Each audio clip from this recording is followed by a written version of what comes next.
It's being moderated by Francisco Cairo, who's the Global Account Director at Finastra, who's going to be discussing the potential of sustainable investments providing profit in the future. We've heard about the necessity to tackle the issue. Now we're going to learn more ways in which climate change may affect global investments, which sectors may expand and which may lose out. This is such a controversial debate given the recent market moves such as lithium stocks in South America. To take us through this topic, we have Diogo Honorio, Jordi Francesc, I hope I pronounced that correctly, José Brindao de Brito, and Miguel Lemos. But to open this debate first, I'd like to invite our speaker, Helena Edegas from the Banco de Portugal, who's already gracing the podium. Thank you very much, Helena. It's all yours. Thank you. Good afternoon to everybody, to those who are present here and those who are watching us on streaming. I'm going to talk about, to share with you the experience of green investment from the perspective of a central bank. So I'm going to talk about the role of that central banks can have concerning sustainable investments, but I'm going to focus on our role as investors to share our experience in this field.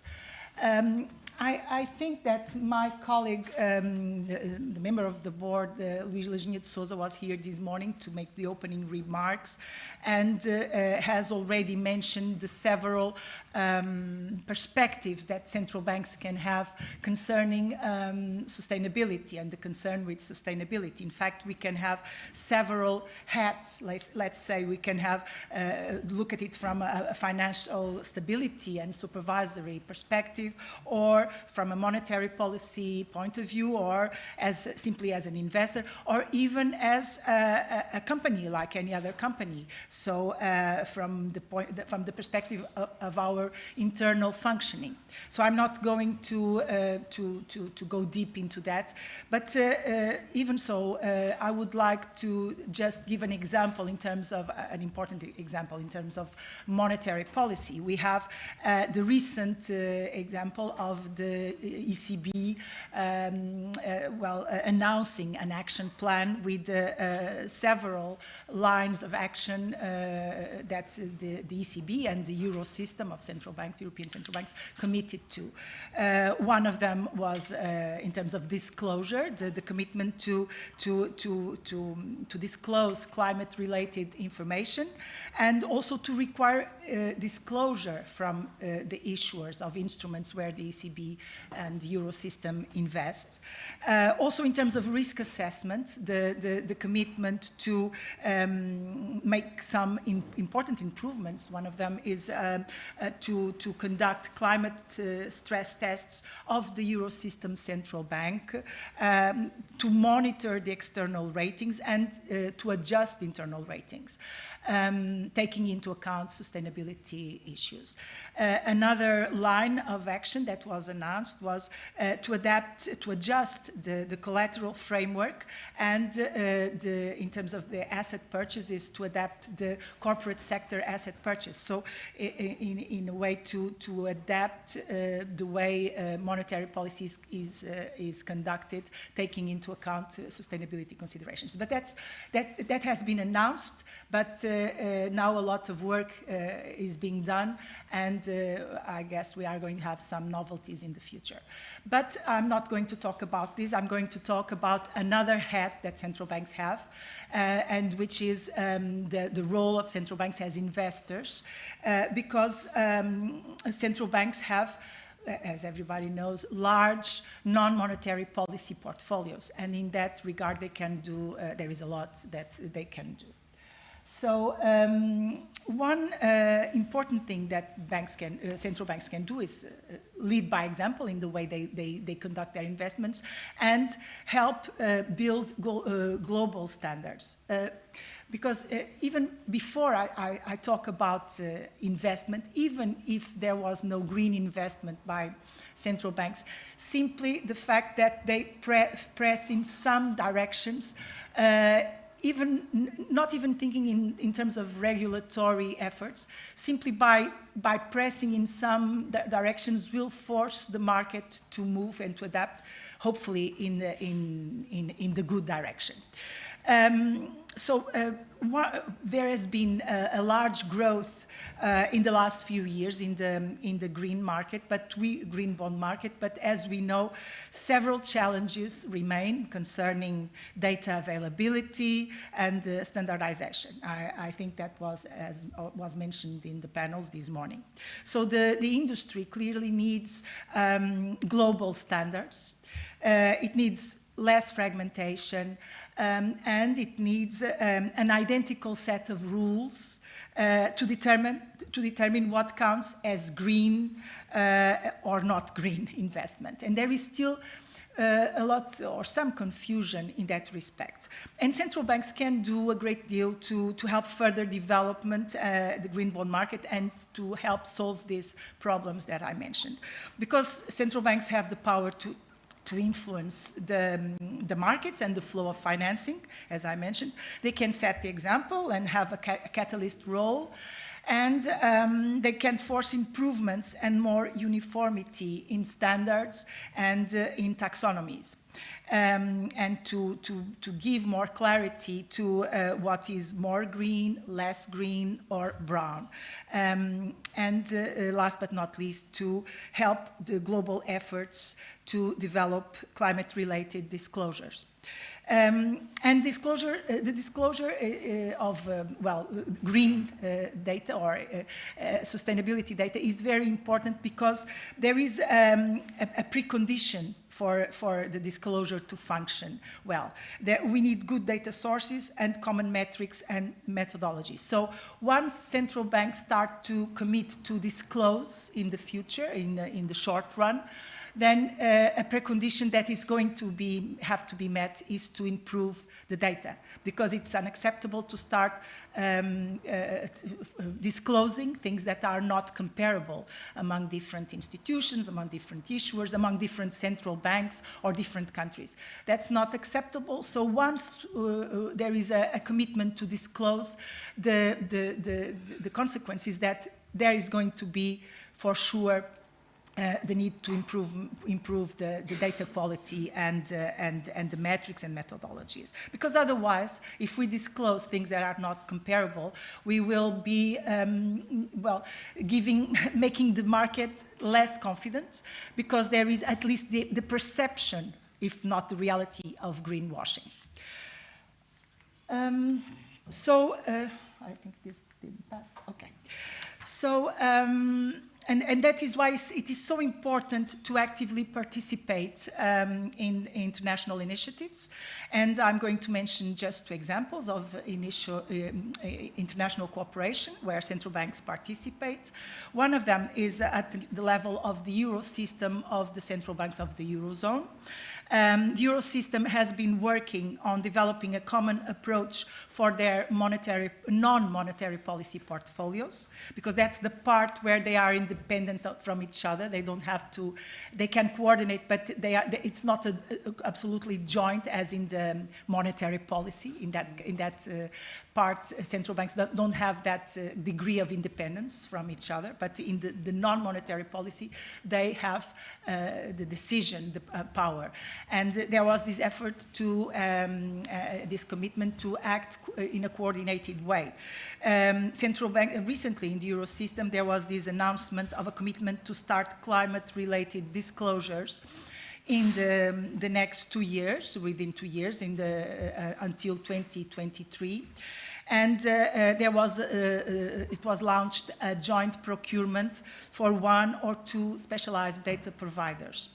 The Bank of Portugal is actively participating in this common effort. Another example that is also worth mentioning is the joint work that has been done by central banks within the NGFS, the Network for Greening the Financial System.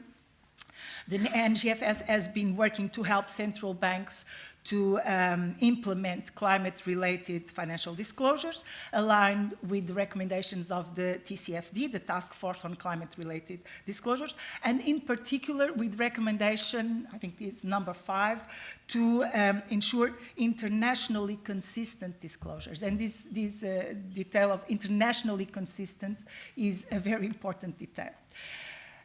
Now, talking about the role that central banks can have as investors. And the question is, when we talk about ESG investing or green investing or sustainable investing, what are we really talking about? Because what does it really mean to have an ESG investment policy? There may be many ways to integrate ESG considerations in the investment policy, and sometimes we are meaning different things with the same expression. There are two opposing stances and all the degrees in between, but in the two extremes we can have a defensive stance where the idea is to protect the balance sheet.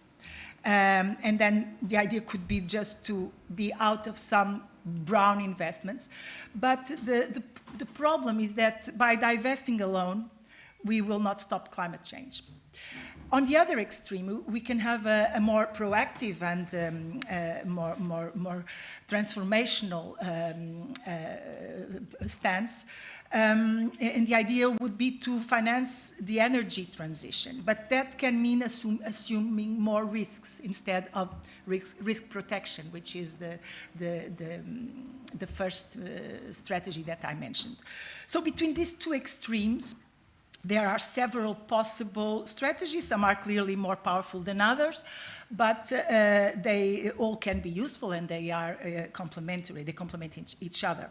So one hypothesis, so the question is, should I exclude brown assets from our portfolio? That's better than nothing. If I say that ESG is excluding what is brown, is already something, but not much. Or is it to finance green projects of brown companies? And in that case, the more adequate instrument are use of proceed bonds that focus on the project. Or should I care about influencing the behavior of the company? In that case, there are other type of instruments like sustainability-linked bonds that focus on the issuer instead of on the project and set targets for the organization. And then the interest paid on those bonds depends on reaching or not those targets. Of course, that's a very interesting instrument, but still not very developed and has some problems and difficulties because the KPIs and the performance targets have to be really difficult to achieve. Otherwise, what we are doing is just getting a nice way to get cheap financing through greenwashing. So there are some problems, and these instruments are developing, but I just wanted to illustrate the type of strategies and instruments that we can use. Well, I talked about the demand, the side, but also on the supply side, there are some developments going on. At first, the market is developing a lot. First, there was, I guess the demand went faster, and so there was some scarcity of instruments.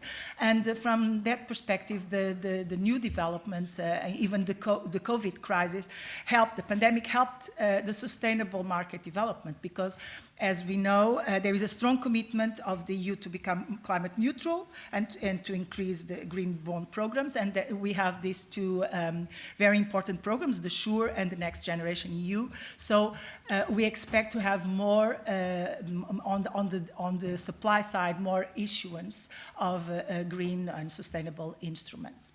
And that is a very positive development. I will conclude by presenting the experience of the Bank of Portugal in this field. We have been working mainly on three lines. The first line is to incorporate sustainability into investment guidelines. The second is to increase our investment in green bonds. And the third one is a commitment to enhance disclosures. The Bank of Portugal has been following a hands-on learning by doing gradual approach. We have been actively involved in international initiatives such as the NGFS and several working groups within the Euro system of European central banks.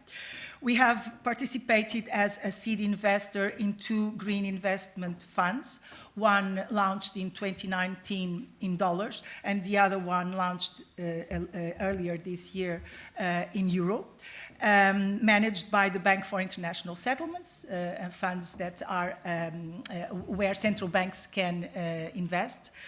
And we also have been including SRI, socially responsible investment considerations, in the investment guidelines, and we have been increasingly investing directly in our portfolio in green bonds.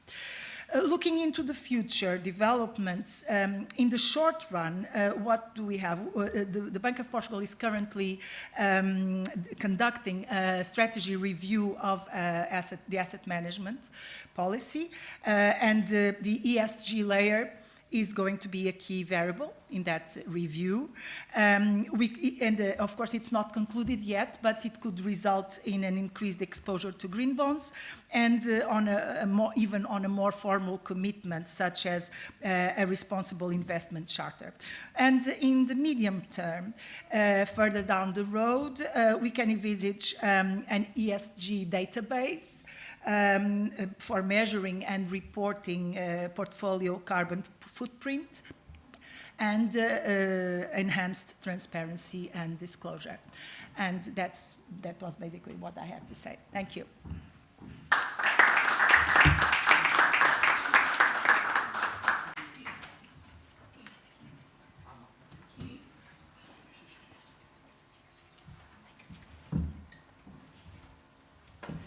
Okay, thank you very much for that. It's definitely in line with what we've heard throughout the morning.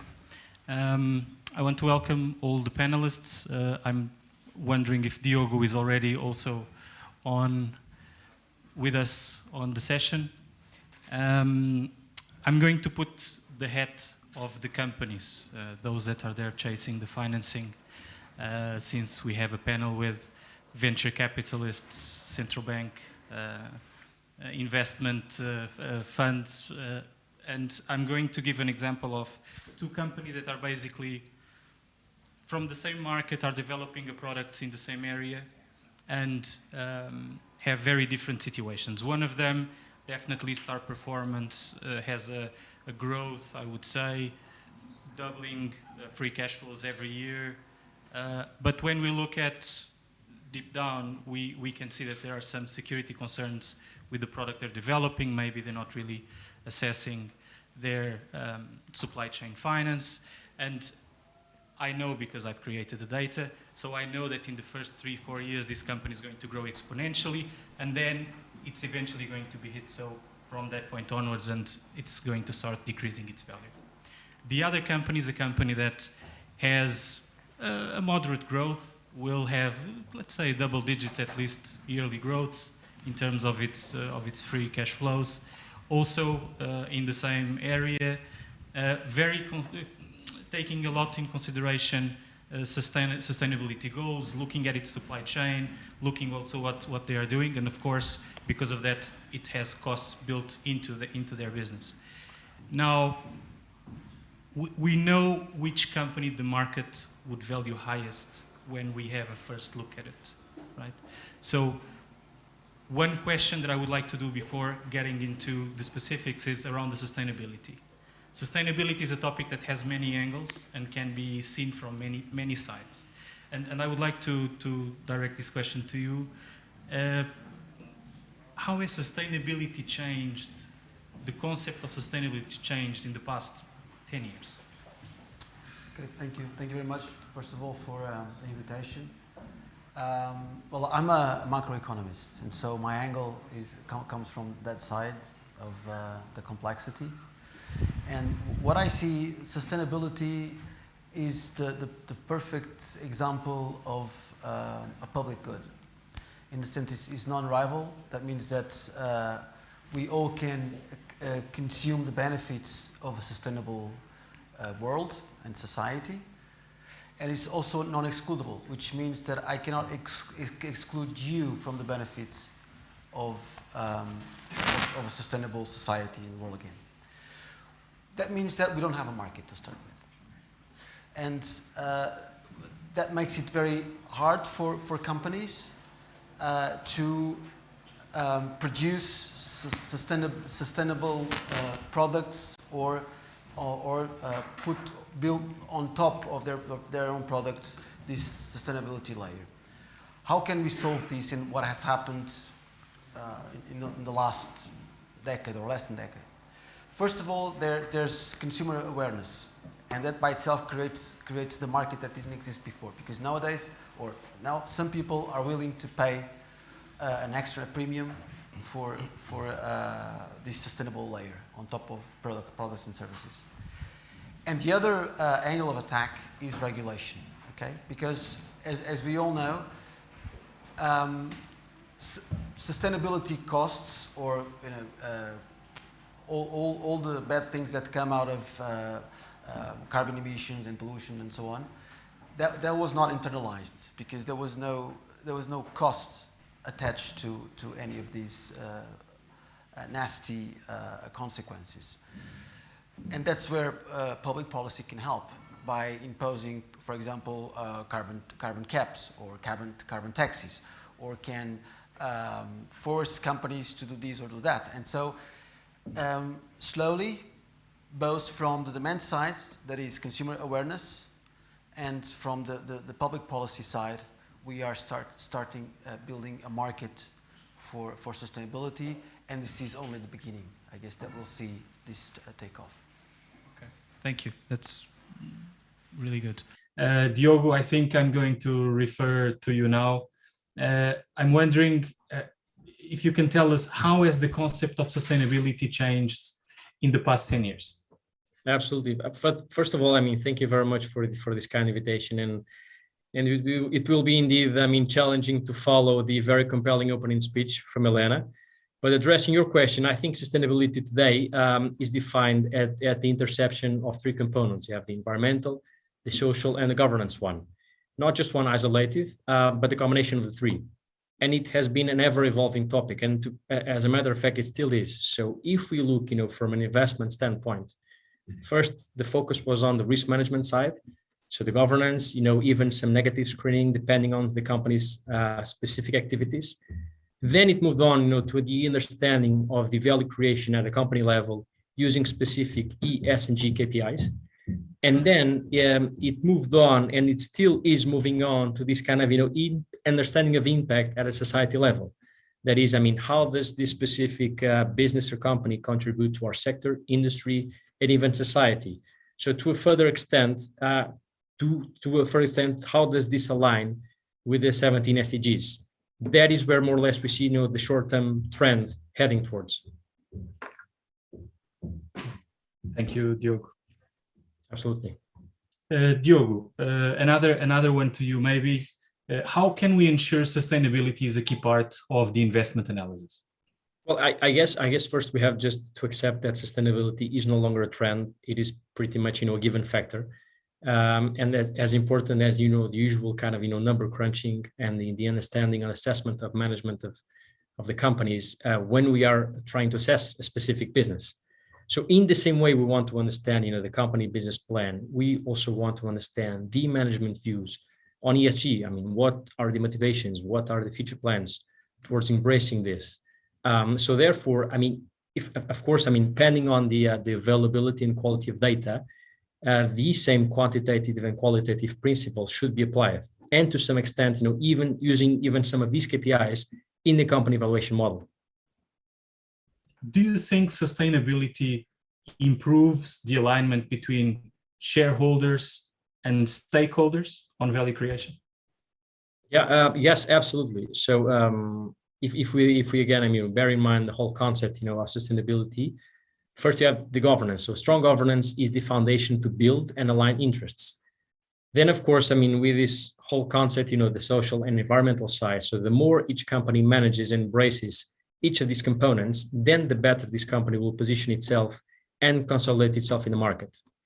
So then if you are a strong company, then you will be able to attract, top talent, which will in turn contribute to the company's KPIs and consequently, optimize the alignment between shareholders and stakeholders. If as a company, yeah. If you want to be sustainable, where does the value come from? Yes, interesting one. I believe value comes from people. So in the end, companies are made of people. So people, us, we are indeed the raw material. So it is us, who create and implement. It is us people who, in the end, they innovate and they can disrupt. So businesses and companies, they will act accordingly to processes and frameworks that were in the end established by people. So if a company in the end wants to be sustainable, it is highly important to educate and train people, its staff, within all sustainability matters. Okay. Thank you very much, Diogo. Miguel, would you like to tackle that question around the value? How can we look at the investments, ensure the investments from a sustainability lens? Okay. Yes, of course. No worries. Sorry, Diogo. Sorry, Diogo. I was, well, this question was for you, but basically it seems that there is some broadband problems in here. It helps from the previous panel. If you use Google Chrome, apparently those problems go away. Okay. Can you repeat the question, please? Sure. How can we ensure sustainability is a key part of investment analysis? That's basically the question. Yeah. Well, basically, I think we all agree that sustainable issues need to be addressed somehow. So what we are talking is basically taking them into consideration for an analysis, an investment analysis. In fact, for us, let me tell you that we are running a VC fund here, which in fact has an ESG approach. Okay, for us that's fundamental. And what I think the most important thing is that I really believe that there is value creation on this. Okay, so the issue is how can we transform this into something which is material? How can we identify this? Obviously, I think there are a lot of interveners in this process that should be taken into consideration. First of all, and as José was saying, I think, for example, regulators have a very important role in order to put in place as an obligation for entities to take these issues into consideration. And in fact, I also agree that there has been more awareness about these issues, and there's been a pressure from the market for these issues to be identified.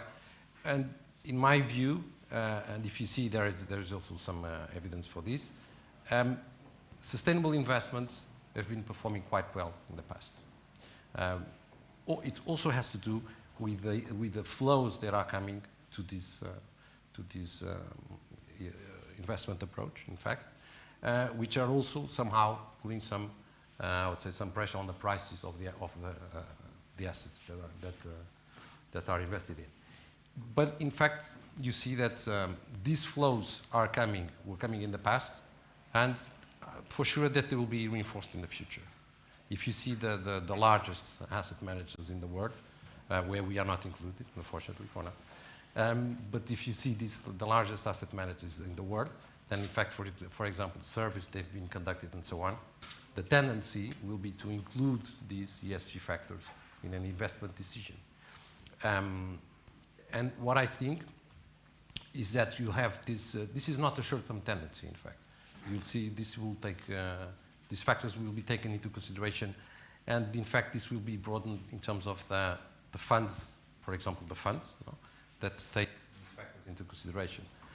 So I would say that in fact you have pressure coming from the regulators on one side, a pressure coming from the consumer, which need to be addressed, and is the market opportunity, in fact. And this pressure way, from the market as well. Yeah, from the market as well. So I think this way things are going the right way, I hope. All right, thank you. When we look at the example of those two companies, right, and I think that there are many examples that we could look at companies which reached billions of dollars in valuation and then folded, and not necessarily because of fraud, but because of specifically sustainability issues. how can we ensure, and Jordi, I would direct this question at you.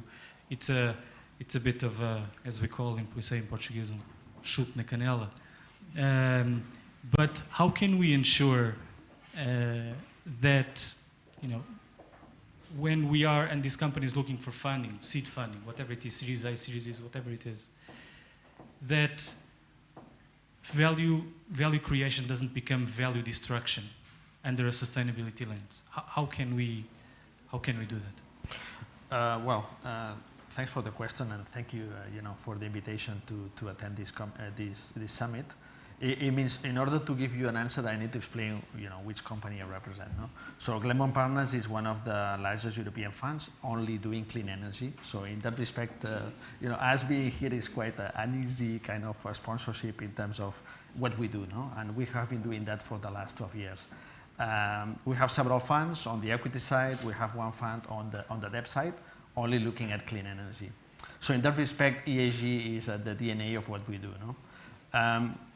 If you look at the market today, if you compare with 10 years ago, there is already a massive transition on how the market is pricing in the valuations of companies, ESG elements. No? So if you look, for example, the flurry of investors that want to move into infrastructure, which is related to clean energy, for example, solar plants, wind farms, offshore facilities, infrastructure in terms of high voltage grids, storage, there is already an element of discounted factors that are included there in what is the pricing that people are willing to pay to get into those assets.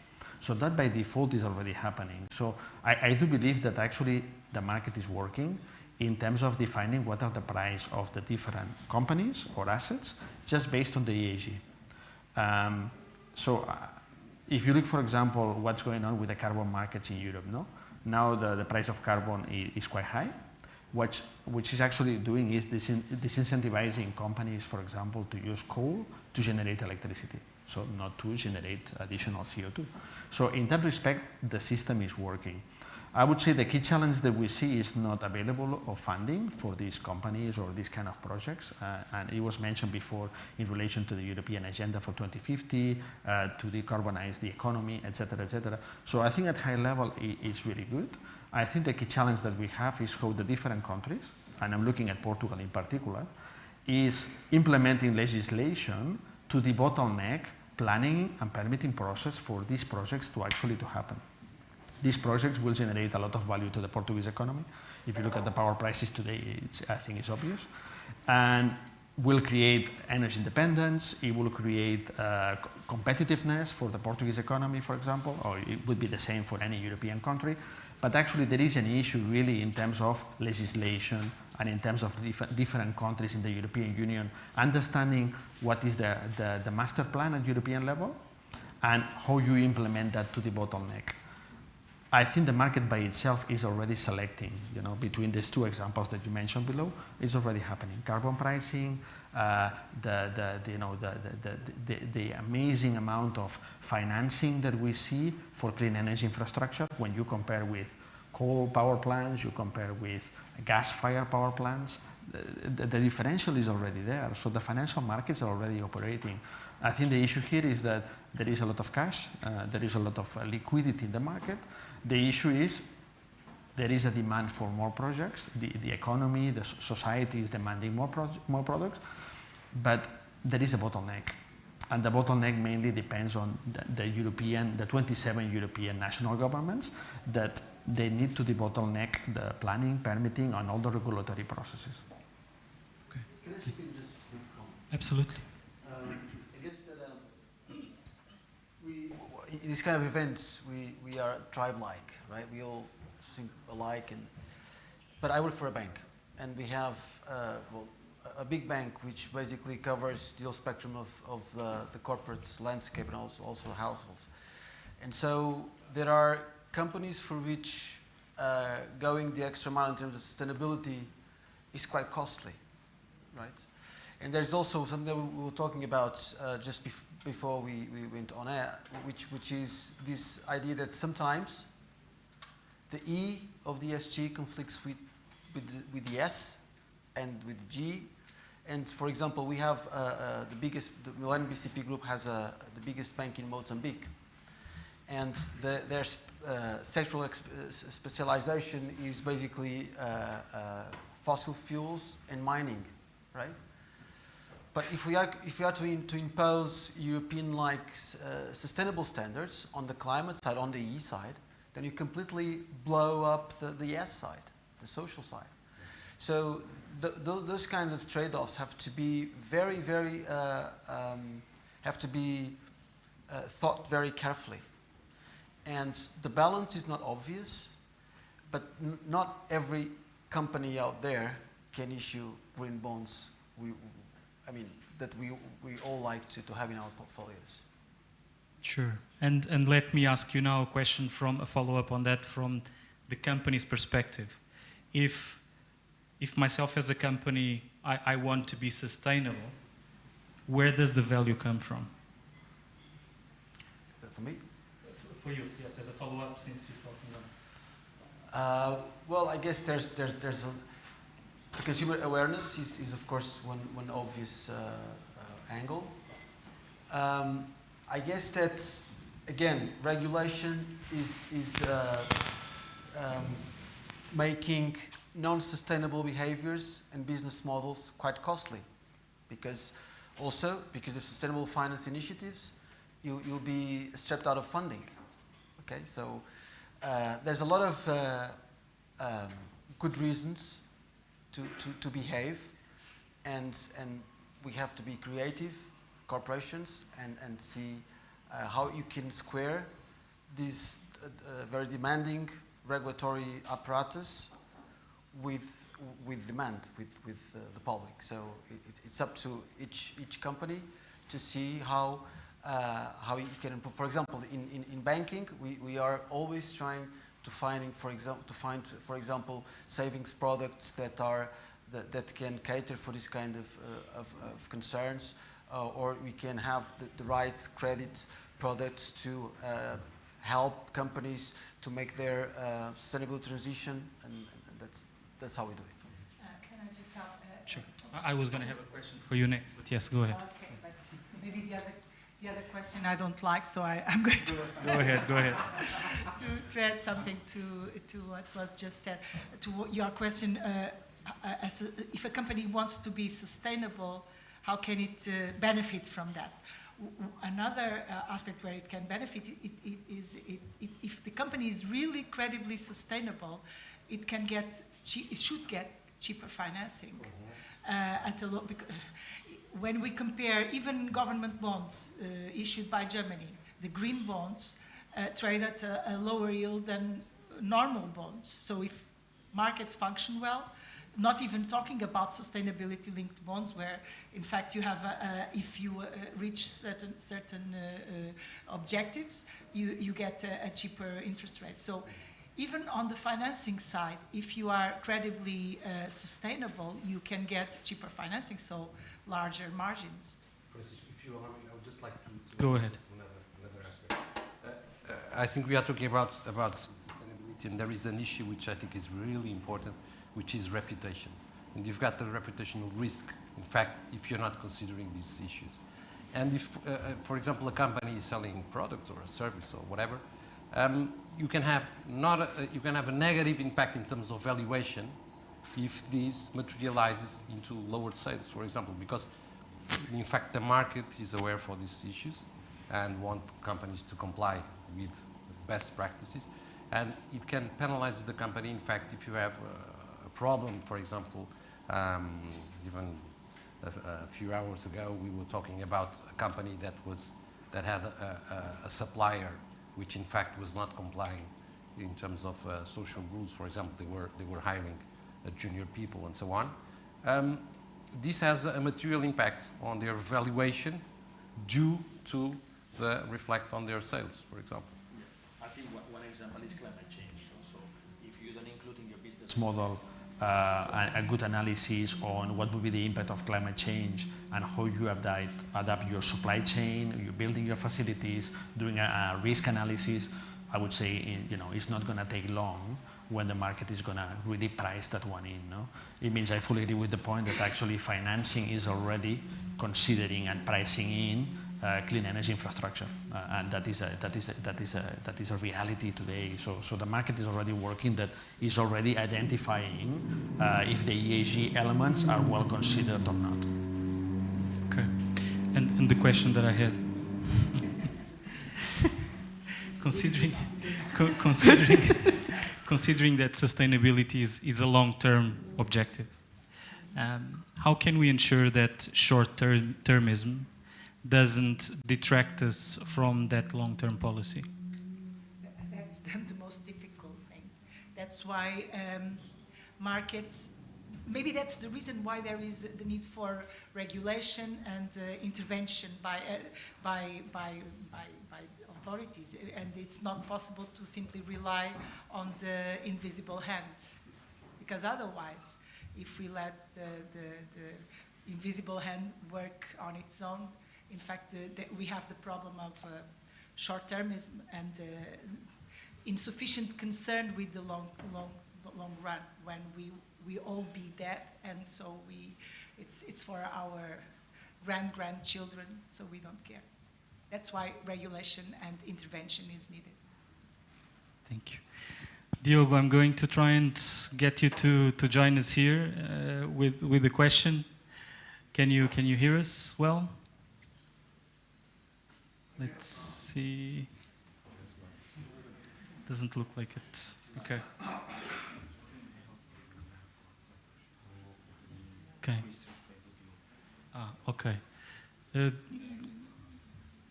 Diogo, I'm going to try and ask something. If you can, you can write it, and we will read it here. Otherwise, we'll get someone. We'll get. I can hear you. Can you hear me? Okay. So if we can't hear you, I will ask you then to type the response, and we can also get someone here to read it out. My question to you, Diogo, would be how do you evaluate the risk of the loans to your clients in terms of the climate, in terms of sustainability factors, let's put it that way? How are you doing that today?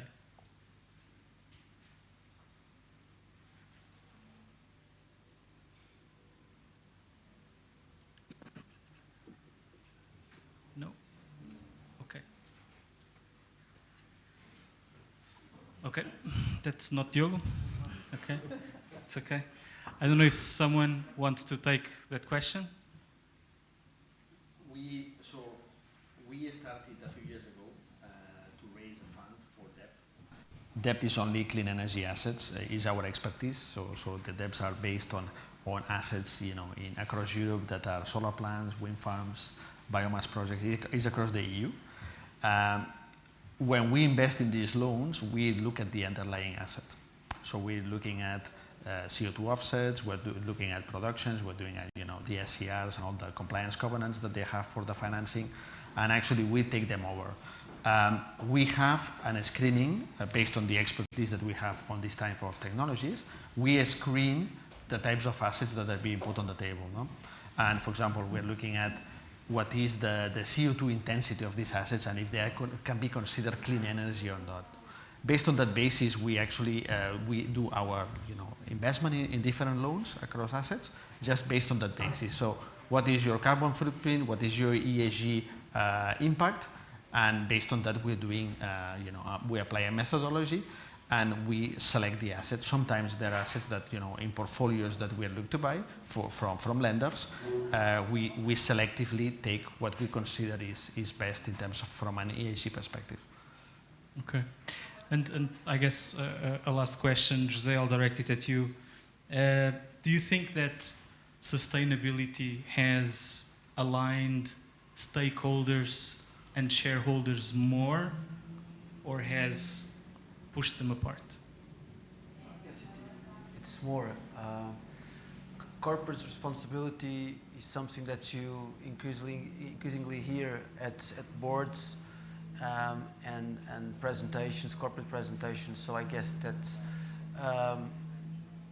shareholders realize that if they don't care, I had just a detour. Someone was a very important economist. He was Governor of Bank of Portugal and Finance Minister. He's a very good professor of economics.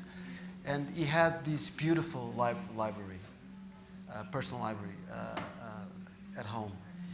And so he would just tell his friends, and my father was his friend, and he'd just tell, you know, José, my father is also José, all these books about economics tells just one message. If you don't take care about the people will take care about you. I mean, basically, in Portuguese it works better, but if you don't treat them Here well, it looks like a mafia message, but yeah. Okay, thank you. But that's basically what you have to care.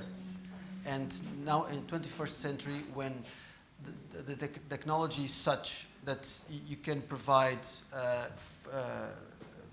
food to everyone and food security and the home and access to education and health, it doesn't make sense that this is the biggest concern of society, and of course corporate leaders, they have to be on par with this tribe. Okay. Thank you very much.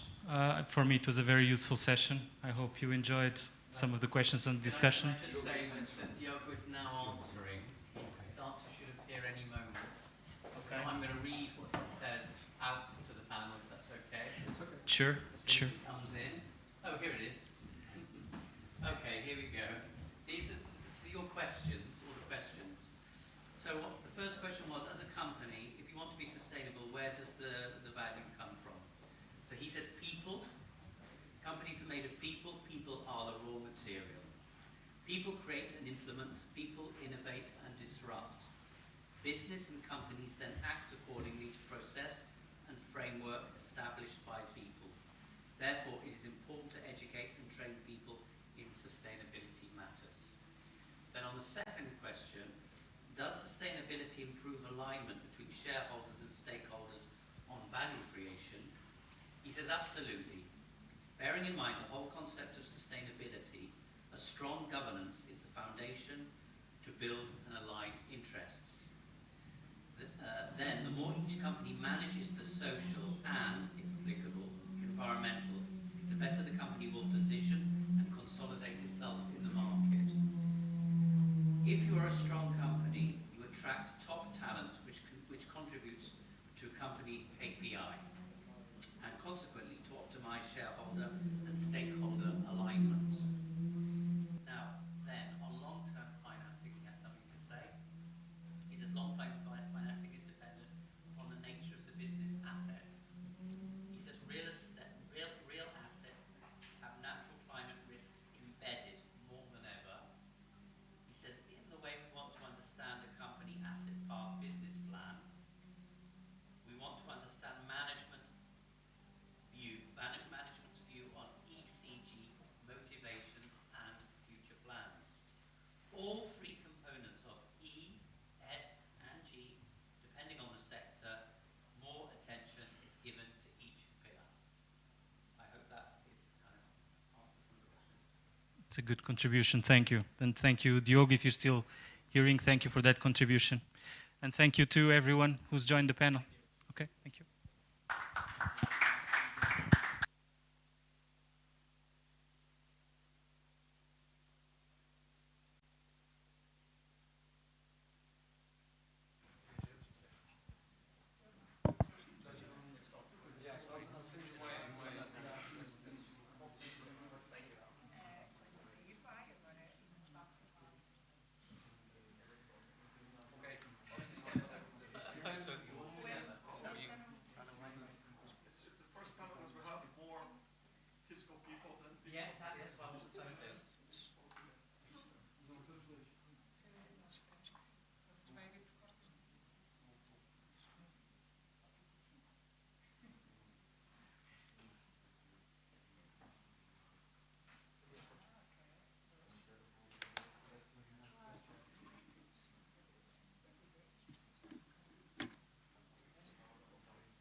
We're going to start the next panel. If you can take your seats, please.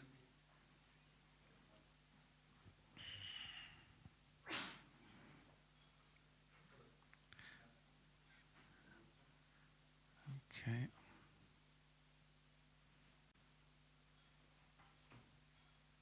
Yeah, Okay. Thank you very much, everybody. The next workshop is funding sustainable funding chains. Yeah. So to follow on from the insightful forum, we'll be holding a panel on sustainable. Am I on the wrong one? Oh, okay. Okay. Sorry, I thought. Yeah. To follow on from the insightful forum, we'll be holding a panel on sustainable value chains. Awareness around this topic has grown exponentially in the last decade as companies begin to reduce their carbon footprints to stay competitive in a world that is not solely focused on commercialism. Miguel Martins from Grosvenor, I hope I've said that correctly, will moderate this panel focused on the funding behind these chains. In a few moments, we will also hear from Bernardo Andrade Cruz and Ricardo Silva. But first, we need to give the floor to Miguel Martins. Our moderator is Miguel, who is Sustainable Investments Partner for Grosvenor. Thank you very much indeed. Miguel, it's all yours.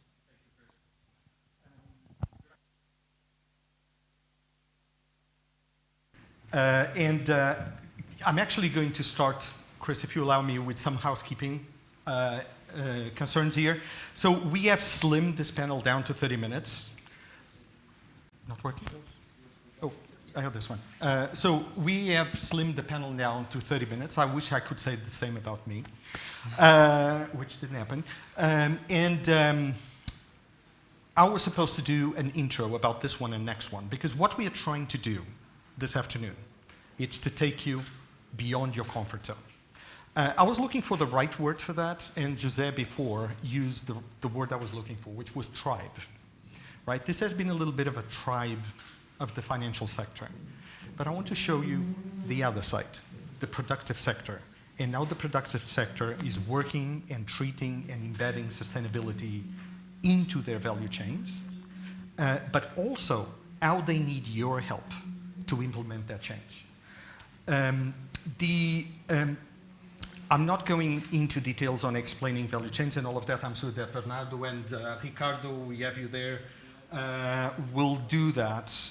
What I would like to do, though, is at lunchtime, Miguel and Jordi, we were talking about how value chains have been disrupted by COVID-19 and by politics.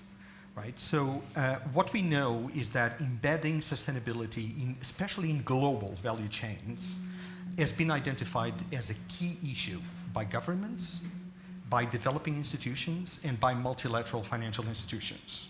And COVID-19 has showed us how fragile the situation is. We also know that value chains need to become smarter, and data can help with that. They need to become more connected, and technology will help us with that. And on top of it, they need to become more decentralized, but yet integrated. So we also know that consumers, all of us and all of those out there, and most of them, the younger generations, are becoming fussier about what they buy. What they want is they want products that are more conscious, that are not looking, that they are looking into healthier choices, and they are also looking into the ethics, the inclusion, and the diversity of those value chains. So, I'm very honored to have here two distinguished guests. We have Bernardo Andrade Cruz, and he is the advisor to the board of directors of RAR. And we have Ricardo Silva up there, and he is the CEO of Tintex. So I would like to ask you to give a warm round of applause to both of them.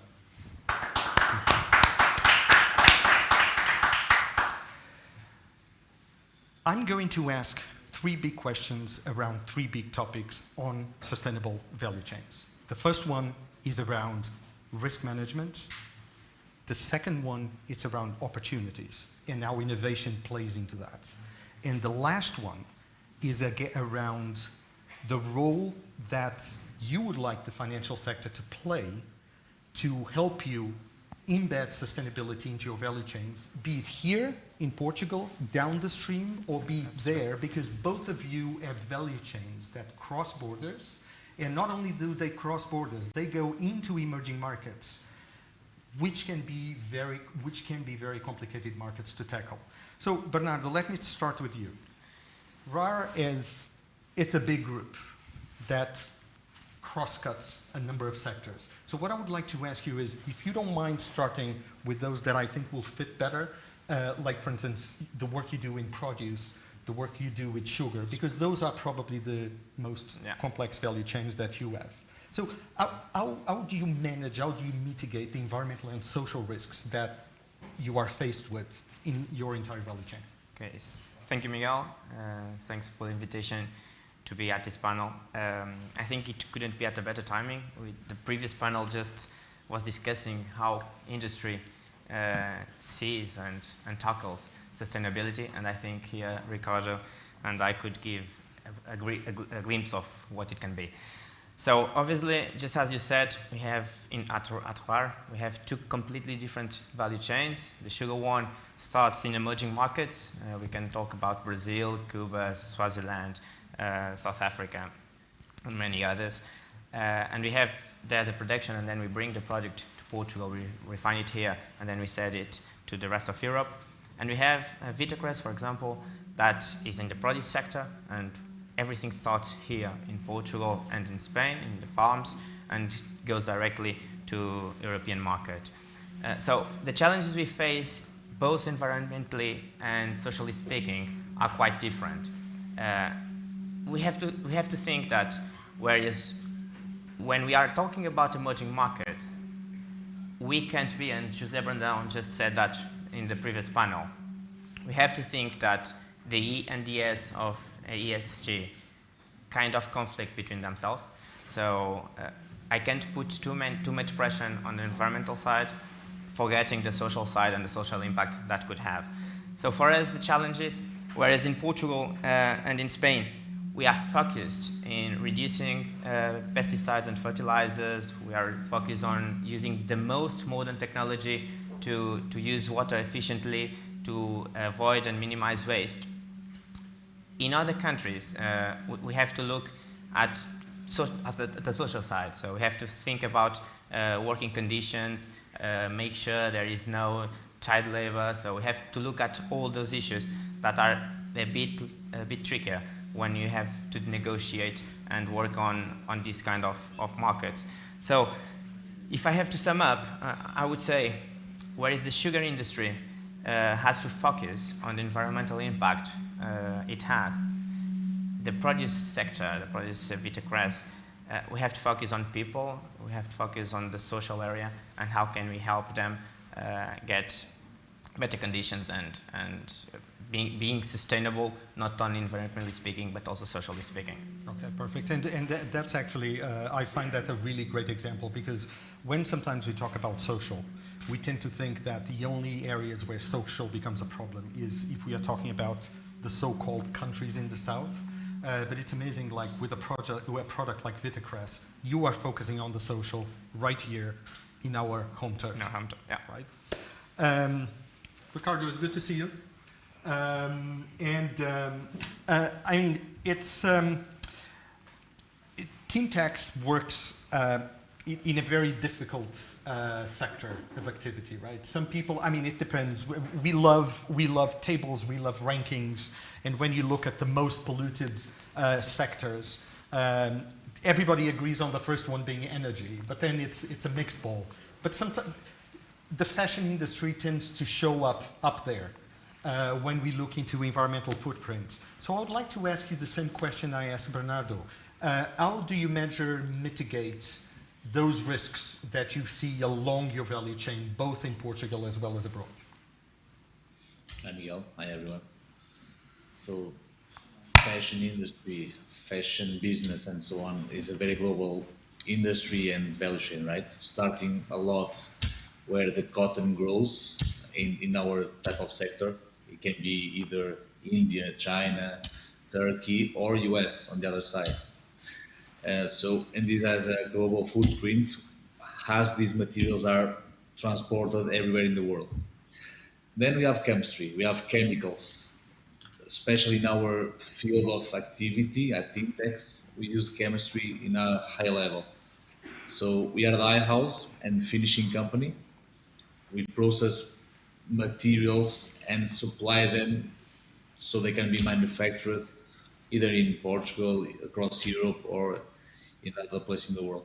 So we are right in the middle of this fashion value chain, and because of this, we have a big influence in our customers being brands and also consumers, and also big influence on the supply chain from the farming to spinning and knitting and so on. And over these last years, we've seen a big change, a big evolution in the global value chains from geographic perspectives, but also from this care about environment, how this impact is being changed on energy, on chemicals, water, and how this perception is affecting consumers. Because fashion is, I think, accounting for 16 or 17% from the total men work in the world, from industry, from stores, from everything that is involved in fashion. So, and then it touches us all as consumers. So all the eyes are into the fashion industry because of this perspective. And with this digital rise on the online and social media, the focus is much more on also on the brands. So this reputational risk that the brands have has really shifted the value chains from what was like a linear economy, just produce, produce, produce, whatever you were producing, to something that is more refined, and the type of products, type of people involved, and technology is really being changed. So in our perspective, our care and concern is really on the ingredients we use, from fibers, cotton, lyocell, for example, or the chemistry, and combining these together to have the least impact possible. And then the people working in these complete value chains, either in Portugal where we operate locally or with our partners cross borders, because we buy a lot of cotton, and this cotton is not produced in Portugal, it's not produced in Europe either. So it comes either from US or from Turkey. So you need to have an eye on these value chains, on how they produce and how people operate there and are, let's say, accommodated, right? Even if we are not there in presence, we need really to be careful about how these companies operate, because and in the end, the consumer is the decision maker. Even more and more, it will be like this with all this rise of the digital world and digital businesses, and we need to be prepared. Industry needs to be prepared for that. And before, everything was a secret, but not anymore, and that's a good thing because everything is more transparent. So, and our policy is really to open doors, open information, share all suppliers, all the locations where these ingredients come from, and really how we do it. And this has a big influence on the reputational situation from our partners, brands in this case. Thank you, Ricardo. So you do feel that pressure already in terms of the sourcing of your basic materials? A little bit, yes. So we started with just one or two players in the past, but then you just look around and see that's the future, that's a reality. You just need to move and do it yourself, because eventually the remaining players in the market will move, because it makes sense from a personal perspective, but also business is changing. Everything is more clear and more transparent. So that's it. Great, Ricardo. And so I'm staying with you because you mentioned something there. That is a good segue to my next question. You mentioned digital. Now, full disclosure, I follow him on LinkedIn.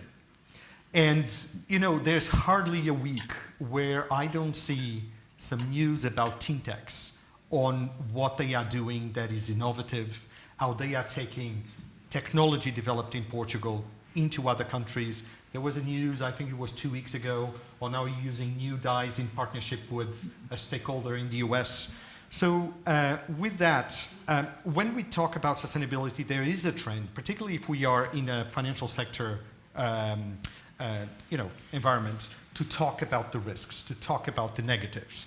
But there's a huge side of sustainability that is around opportunities. It's around being optimistic about this change that we need to go through. And, sometimes people ask me, but where can we invest? What can we do differently? I mean, look at the Sustainable Development Goals. There's 17 of them. They need to be achieved by 2030. And if you want ideas, there's a funding gap at $2.5 to $3 trillion a year to achieve those SDGs by 2030. So, Ricardo, with that, you're doing amazing stuff on innovation. So, can you share with us, like, the mindsets that you see outside on the consumer side, your internal mindset as well, and the trendings, and how you're riding this wave of innovation? So from a consumer perspective, we are really looking deeply into different locations, different channels as well. So what we see is that people are craving for novelties, from innovations, because they are different experiences than before. And this gets us. So being young or older, everyone wants to hear something new, different from the daily routine, right? From an industry perspective, these sustainability trends and these movements are only possible if technology and innovation exists. Otherwise, we stay with the state of the art as it was 100 years ago. And this mindset of just looking around every time for what's happening here or across different countries and continents is what makes us really looking for new opportunities and having fun. So we have a lot of networks in Finland, in the US, Germany, really looking for new opportunities with new fibers, new dye stuffs, new ways of dyeing. Just to tell you this story, normally these dye stuffs where everything is dyed with are synthetics, coming from, I don't know, oil waste and so on. Nowadays, we are working already with dyes coming from vegetables, as in the past, hundreds of years ago, was like that, but with other type of performance. Today, we get full performance with a vegetable footprint, let's say. Next step, and this is what we are developing further, is with bacteria. So bringing really biotechnology into this process of coloring fabrics and materials. And this is something completely disruptive from the technology perspective, and also the environmental footprint is really reduced because of that. This happened by chance with us. We were looking around and someone just approached us with this technology. And we just say, okay, let's try. Let's discuss, let's check, and make an analytics on the process, on the technology and the impact. And we do this every time with different technologies that arrive close to us, either in trade fairs or just random contacts that we have. And this exists because we look around. We've been looking around for several years, and that's how we build our company. So everyone is searching for technologies and the ingredients and something different than we use now. And these technologies really exist, and some of them need funding, I think. And it's funny to see how they evolve, how big brands, big groups really get into their business and they thrive for the next years. This being in our direct process of dyeing finish, but also on technology to avoid any kind of defects on our raw materials, so on, and we are investing also in that. So everything around efficiency, reduction of impact on the environmental and the social features, that's really helpful, and it's coming. And this industry is really traditional, still old-minded in a lot of companies and places, but you really see the way forward. Perfect. Thank you, Ricardo. I'm now turning to Bernardo. Bernardo feels the same in his industry. There's huge change happening, and a lot of that change is behavioral change, right? The The younger generations are more conscious about what they eat. They want to know where it comes from. They want to know if it's organics or not. And this is not a call in favor of organics, just a statement. One of the big conversations happening out there, it's around one of your key products. You know, there's a big conversation about sugar and the role in sugar in our diets, and how sugar can be more addictive than, for instance, cocaine. Same question that I asked Ricardo. How are you adapting? How are you innovating? And how are you riding this wave? Well, you are absolutely right. At lunch, we just discussed sugar. And in fact, in Sweden, kids are being taught not to eat sugar. So it really has been demonized, and we'll talk about it a little bit later. And I think I'm not being too optimistic if I include myself in the younger generations you mentioned. So I think I can speak for both parts. I'm not going to go very deep into the details of the matter because we could stay here all afternoon, but there are a couple of ideas I would like to share with you regarding both sugar and produce. The first one, and you just said it, is sustainable agriculture does not necessarily mean organic production. In fact, sometimes organic production can be worse for the environmental balance we need for our land. So, if you allow me to compare, modern agriculture, when you use the exact amount of fertilizer you need for the product, is just the same than a professional athlete that uses vitamins to complement his diet. So it's not all about being organic, it's about being environmentally sustainable. So we have to find the correct balance. And the same applies to sugar. So sugar is something human body needs. It produces energy, is a rapid source of energy for us. The problem is when we don't find the correct balance between the sugar you eat and the sugar you use. And that's why we said, okay, the problem is not sugar, it could be addictive. Well, it is addictive, to be honest. So the thing is, how can we address that problem, and how can we help people avoid that issue? So what we are doing, we are trying to innovate and create less refined sugars. We are investing a lot to increase our capacity to produce brown sugar, yellow sugar, organic sugar. To be honest, Rara Açúcar, one of our companies, is the only company in Portugal and Spain that is certified to produce, refine, and commercialize organic products. So we really are trying to be pioneers in this innovation. But we have to keep in mind that sugar is not an easy business, and that is something we'll discuss the next question regarding financing.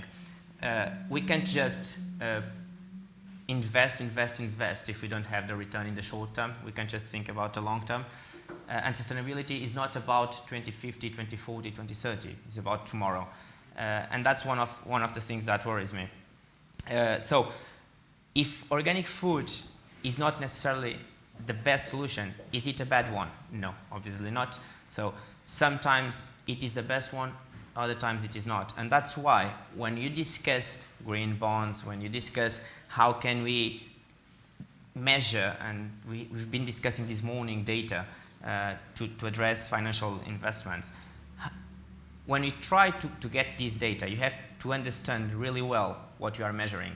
Because if you look at just, okay, organic has no fertilizers, it is good for the land, not necessarily. It can unbalance what the soil has, and sometimes fertilizers help balance it back again. So it is a tricky one, and that's why I think when discussing innovation, we have to think about technology, just as Ricardo said. If we don't have technology, if we don't innovate, if we don't invest in innovation, we won't move from the state of the art, and we won't have a more sustainable industry. Perfect, perfect. So innovation, innovation, and innovation when it comes to harnessing the opportunities that sustainability puts out there. Bernard, if you don't mind, I need to put my 20 years of working in development in emerging countries. The conversation around organics was always there. And we are kind of shielded from that in Portugal. The population of our country is way smaller than populations of cities in emerging markets. And sometimes when we're talking about organics in emerging markets, we are really talking about food security. We're really talking about if we go organic, we are not going to feed the entire population. So you articulated, I may be knocking at your door when we are talking about organics because you articulated it perfectly. But you also mentioned something that takes me to the last question to both of you, the finance bit, right? So, and it was mentioned before, embedding sustainability, bringing sustainability into the DNA of companies can be a costly exercise. So, you have financiers here and out there. How do you see their role in terms of helping you integrating better sustainability into the value chain? And Bernardo, here, if we have time, because we don't have a lot, if you can cover both angles, because on one side, you need to integrate sustainability here and you need finance or not here. But on the other side, it makes it even more difficult if you need to ensure that for your suppliers to be compliant, they need finance in countries where it's extremely difficult to bring that to the table. Well, both topics you mentioned are intrinsically related because you just said it. If I move to organic production in an emerging country, production is going to go 50%, 60% from what it used to be. And a few moments ago, we said that companies are people, and companies are people. The thing is, if we don't feed people, there is no people for companies. So it's a tricky one, and financial institutions have a major player in our value chain, in both of them.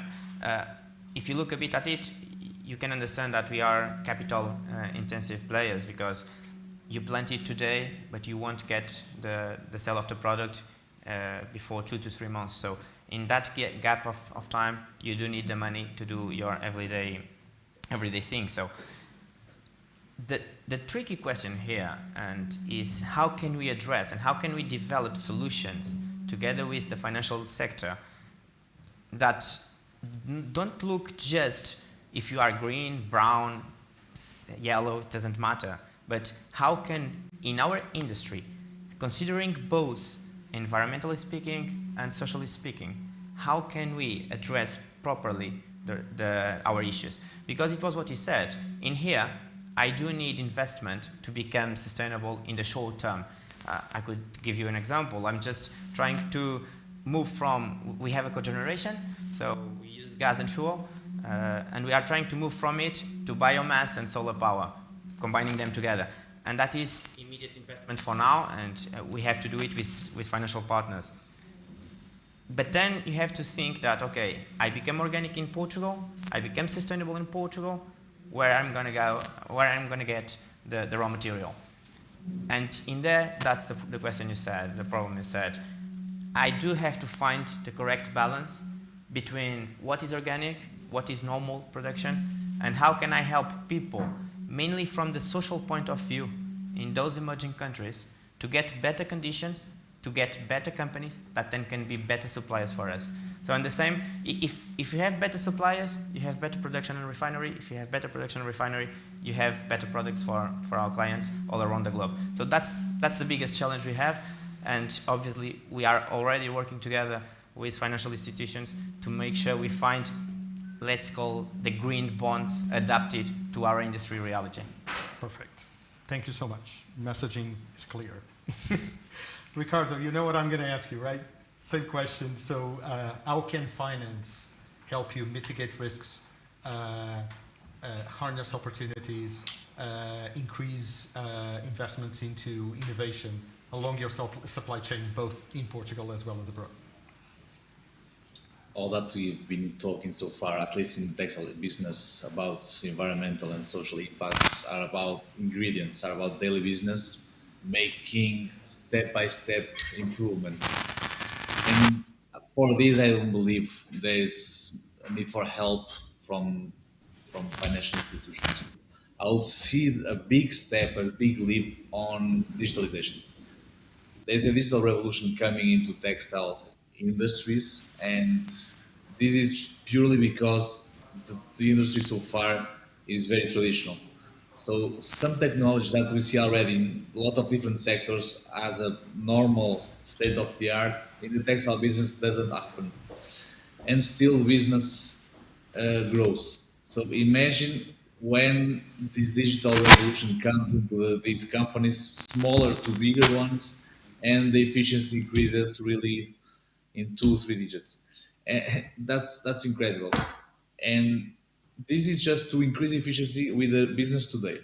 But if we think on the new trends with the customization by the consumer, the production just by on a unit instead of big lots.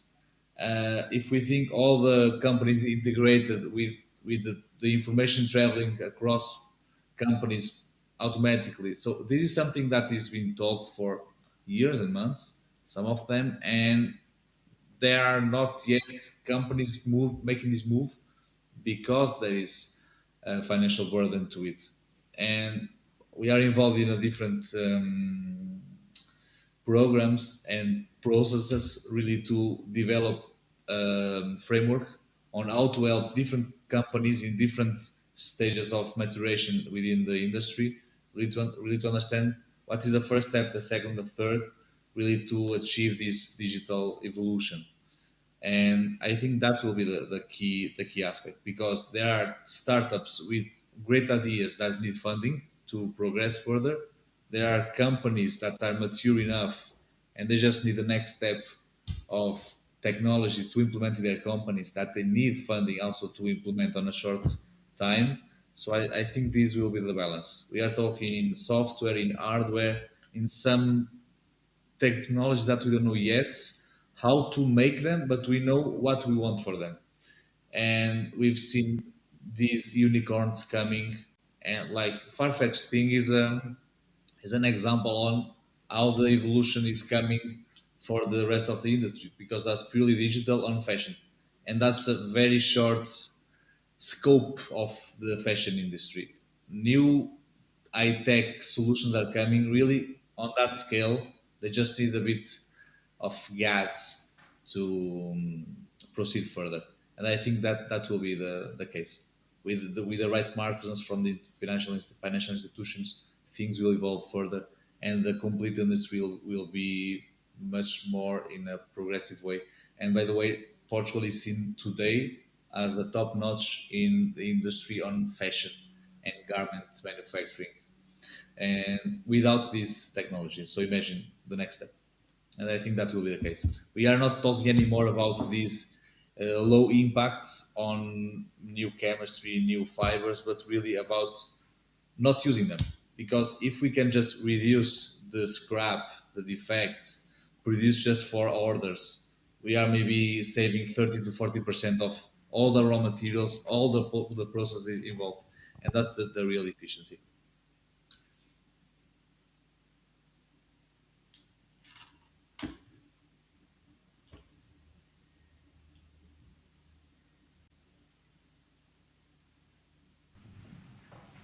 Hello? No? Ricardo? Yeah? So I was saying you are a humble man, so I added on my notes if you didn't say that. It is 120% true. The reputation of Portugal in this sector out there, it's huge. Chris, some questions? We've got literally 5 minutes before we start the next panel, so yes, just a couple. Okay, so can we go to those? Yes. No, I'm saying, do you have any questions? Nobody's Do we have any questions in the room? Yes. I think your point on, I don't know, should I? Your voice was very clear. So the question is, being from emerging markets, so myself, right? Once I was about 10 years ago talking to a couple of French friends in New York, and they said they only bought organic. And we started the discussion that if you go organic, half of the population of the planet is going to starve because you need yield, right, in some places. So the question here is, how do you manage that balance? Because we talk about the sustainability, but that is kind of a first world problem, right? How do you do it for the troops? And I guess they didn't like my question. So that's the question, yeah. That's a good question. that's the question. So how can we find the balance, not only in Europe, where we can talk about sustainability, how to become organic, but how can we balance it between what we do here and what the rest of the world is doing? And I think what we have to think is first comes first, and what comes first is feeding people. So we have to produce enough food to feed people. Once you do that, you can achieve the next market. The market we have been discussing that is being created, that is a sustainable market, organic market. But the first thing is you have to produce to make sure that everybody has food at his home. And that is a challenge at this moment. So in Portugal and Spain and all around developed societies, we are concerned about environmental problems, issues. But we have to think what's happening in Africa, what's happening in Latin America, what's happening even in China. We have to produce first, and then we think about organic food. But there's a sustainability point when discussing produce first. We have to produce more, but using less pesticides, less fertilizers. We do have to innovate to make sure that we don't have to use as much water as we used to need to make the same production. And that's the challenge we are trying to address at the moment. So, Ricard, this question was more around the agri-space, but if you want to add something, feel free to please do. The organic, can you hear me? Yes. So that's a very good question at this moment in the industry, because there was a big shortage of organic cotton. There is no fiber in the market, just because there was a boom and there was not enough production. And I have the same opinion. Organic is not really the best thing if we just look into being organic.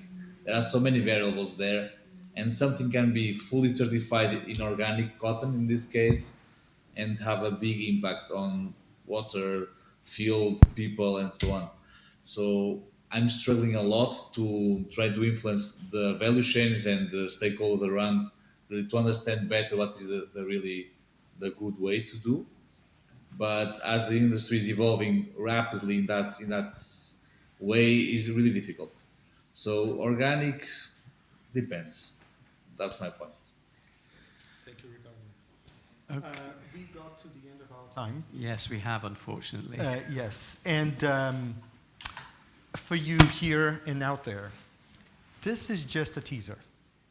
We could go on for the rest of the day, and this literally is just the tip of the iceberg when we start talking about incorporating sustainability into value chains. I don't know how to thank these two gentlemen for taking time out of their busy schedules to join here today and share with us your experience. Thank you so much. Thank you, Miguel. And we'll be in touch, I'm sure. Thank you.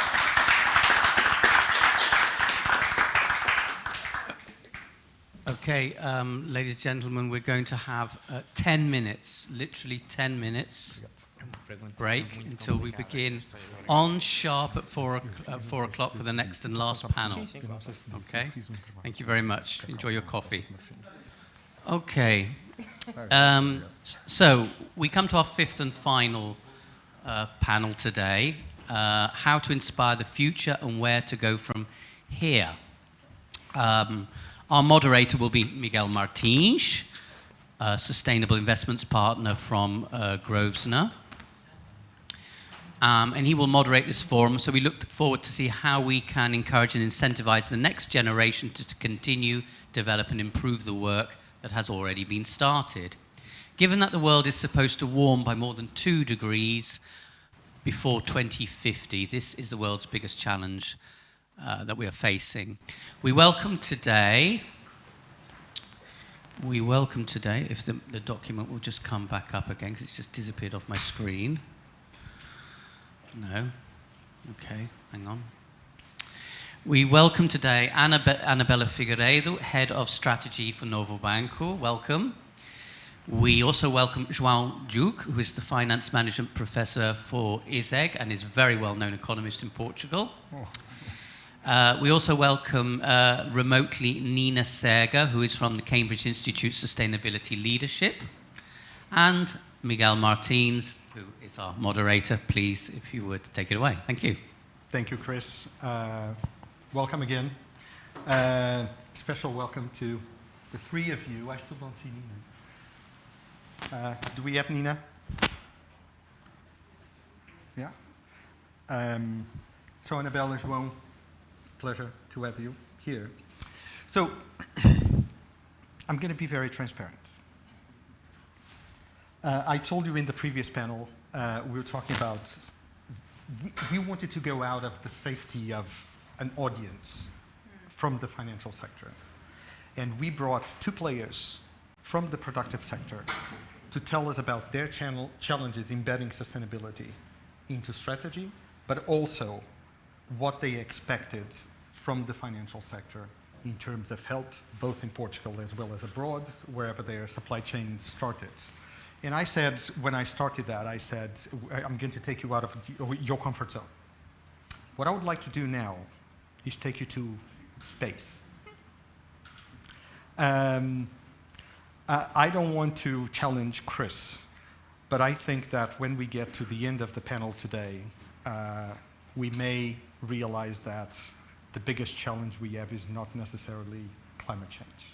It is a big problem, but not necessarily the biggest one. And I would like to start by saying, early in the week, the first 3 days of the week, there was an international conference taking place in Portugal. Around 3 people were present, and it was the International Fertilizers Association conference, annual conference. And there was people from all sectors of activity, but mostly agribusiness, mining industry, fertilizer and pest management, and also the financial sector. And I was asked to do the opening keynote, and I was told, you know, this is a very special audience. Don't be too challenging. And when I talk about sustainability, other than starting with the 3 Ps, there's 2 other areas that I find important. One of them is around creation of value. It's about value, because sustainability is about creating value. But we need to be careful, because we also need to think, are we destroying value? And are we retaining value, which tends to be the forgotten one. Right? So I like to start there, and then I like to go into the solution space. And in the solutions, the way I look at that is we need new metrics, and we have an economist. We need to go beyond measuring just the economic and financial capital. We need to go into measuring natural capital and human capital and bringing into our models. Maybe GDP doesn't measure everything. We have countries that are going beyond GDP into well-being. But the third one, and this of course informs new business models, but the third one, the CEO of this company asked me, don't touch the third one. And the third one was around leadership. And this is what I would like to bring to the panel today, right? We've talked about opportunities, of course, but when we talk about new business models, we are talking about rewiring the economy, rewiring how we do business. But we also need to rewire our brains. And that might be the most difficult thing that we need to do.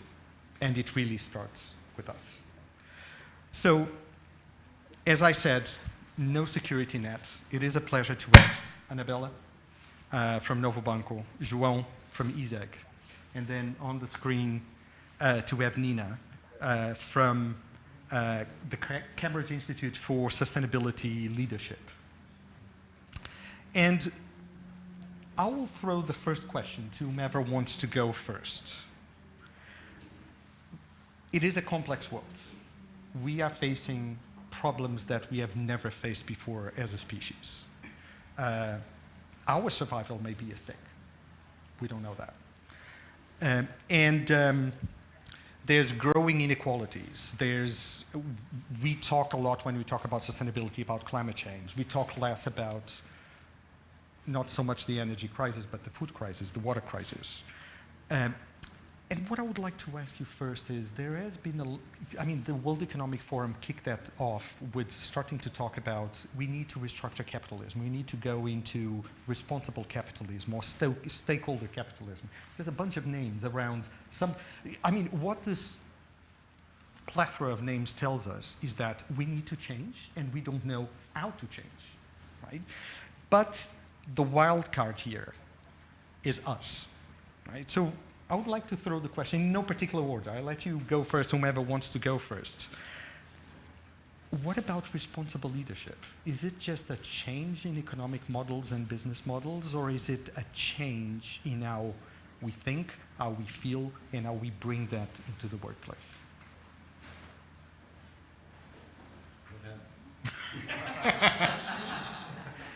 Nina, if you want, you can, ladies whomever first. wants to go first. Are you throwing it into the academic, kind of in the Cambridge academic in the room? I think it's an interesting question, right? And we've been at Cambridge, we've run the Institute of Sustainability Leadership for the past 30 years. And we've been thinking through how to, on the one hand, bring sustainability leadership into professional education. So we work with mostly professionals, mostly postgrad and executive education. On the other hand, we work with organizations directly. So we run what's called leadership groups. And within the Center for Sustainable Finance, we've got 50 large global financial firms that work with us across ClimateWise, our insurance platform, Investment Leaders Group, our investment management and asset owners platform, and the Banking Environment Initiative, our banks platform, to drive sustainability into the mainstream. And I really like your language around rewiring the economy, rewiring finance. It's language that we use a lot. And absolutely, we do need different economic and financial systems. I mean, the GDP very famously was set up in the wake of the Second World War to address the lack of infrastructure in the world, to build that infrastructure up. And therefore, it absolutely did not take into account nature or climate or the environment on which we're fully dependent in our lives. But in addition to that, of course, we need to think about leadership. And one of the corporates that we work with has this absolutely brilliant goal set up for themselves. And it goes that we need to drive courageous leadership and attract ambitious talent. So it's not only about changing the way we do things, it's about taking steps that are really, really difficult. And climate is a huge problem, but actually we know what the problem is. We know where the responsible parties sit. We know what needs to be done, and we have targets to get there. It's just the lack of collaboration and action that is blocking our progress. In comparison to that, nature, the loss of biodiversity, half of the world's GDP is dependent on biodiversity. That means our food systems are fundamentally dependent on biodiversity. And yet it comes up currently nowhere in our economic and financial system. That's a much more challenging problem. We currently don't yet have viable targets, even though we're about to have the COP for Nature in the next couple of weeks, the COP15, who will start putting those targets in place. But it's not a question about optimizing for a single number. It's a vastly more complex system that needs addressing. So within that perspective, what you think about is, how do you engage in systems thinking? And that's the approach that we take. It's how do you look at sustainability in the round so that you don't address climate on the one hand while harming nature on the other? We have a unique opportunity right now to reset our climate commitments under the COP26. However, we think of nature-based solutions quite a bit, and we think about how nature can be helpful towards those carbon solutions. But we need to structurally make sure that whilst we're solving the climate problem, we're also solving the nature problem. So if we are planting trees, we're planting trees in the right places, we're planting the right kind of trees. So it has to be a combination of thinking about sustainability issues as a core of our organizational and personal journeys. So when I go into boards and I talk to board members, I give them almost the same message that I give to schools when I go and talk to schools. And that is, there is the organizational journey that you need to take, your organizational, but there's also a personal journey that you need to undertake. And they go hand in hand. So that's my starter for 10.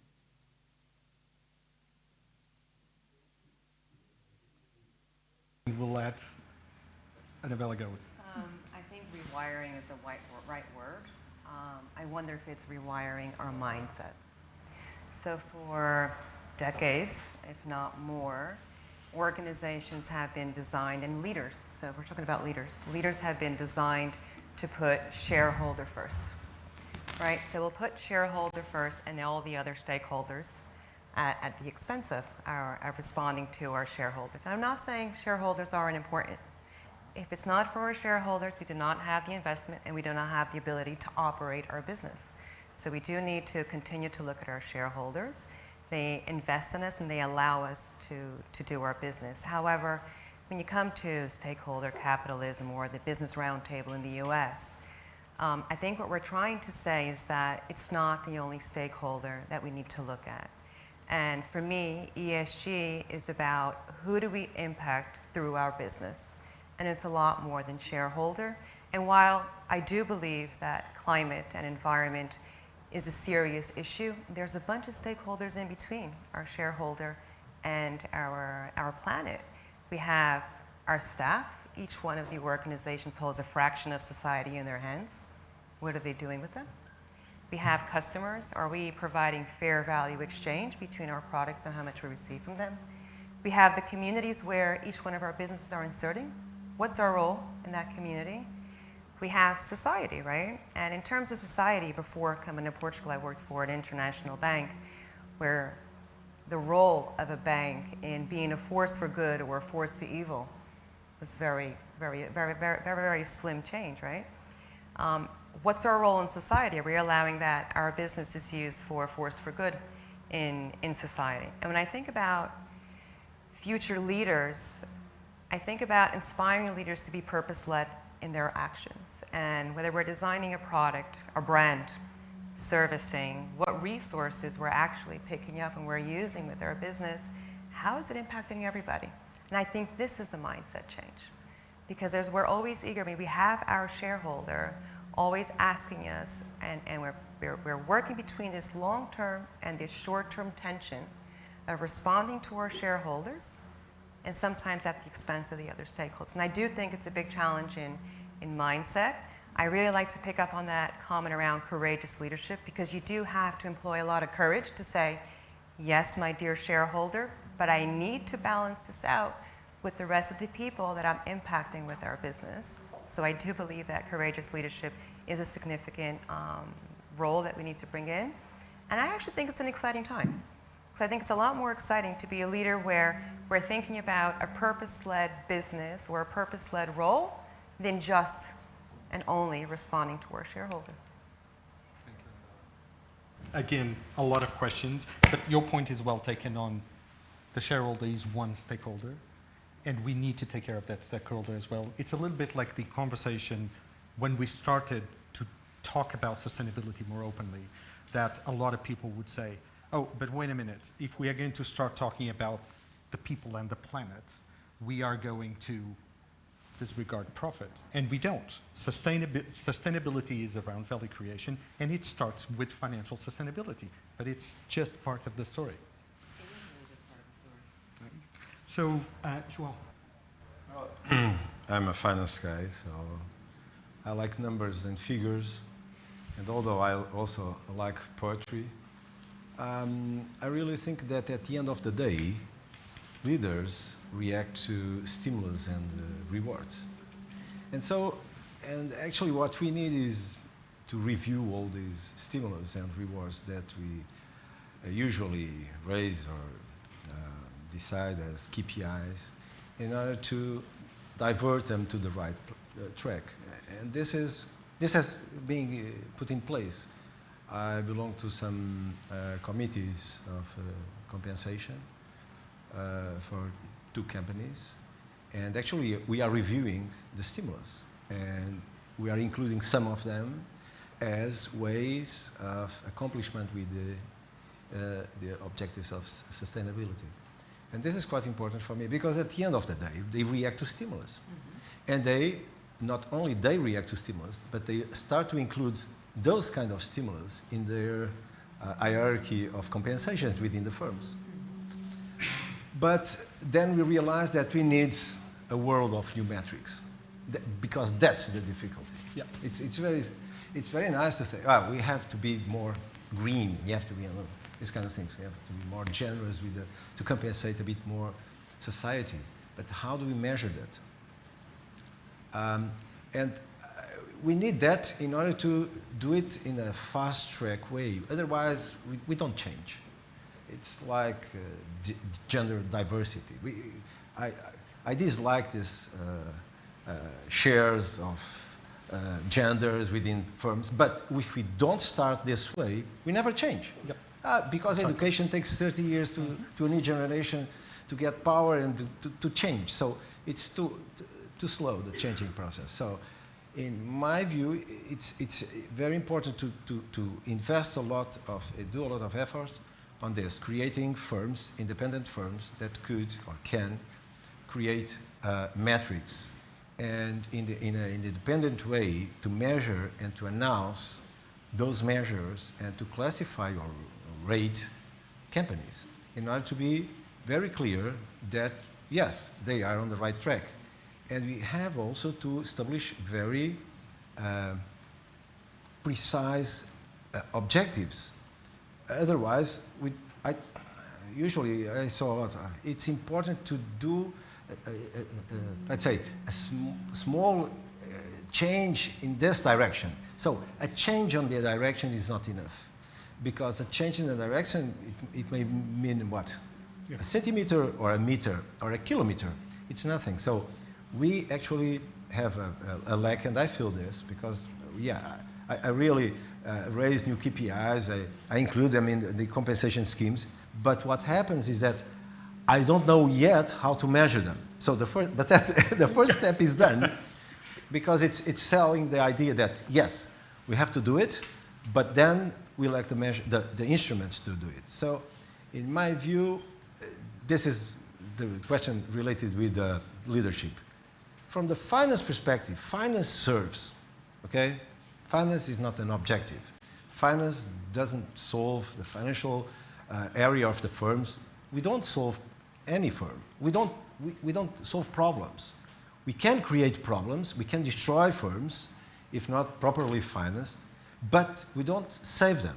So, so we just serve, and we serve purpose. So the big issue is, okay, the objectives, the strategy of the firm, the objectives that they established, and then the metrics we use to first to measure and to reward or to compensate leaders.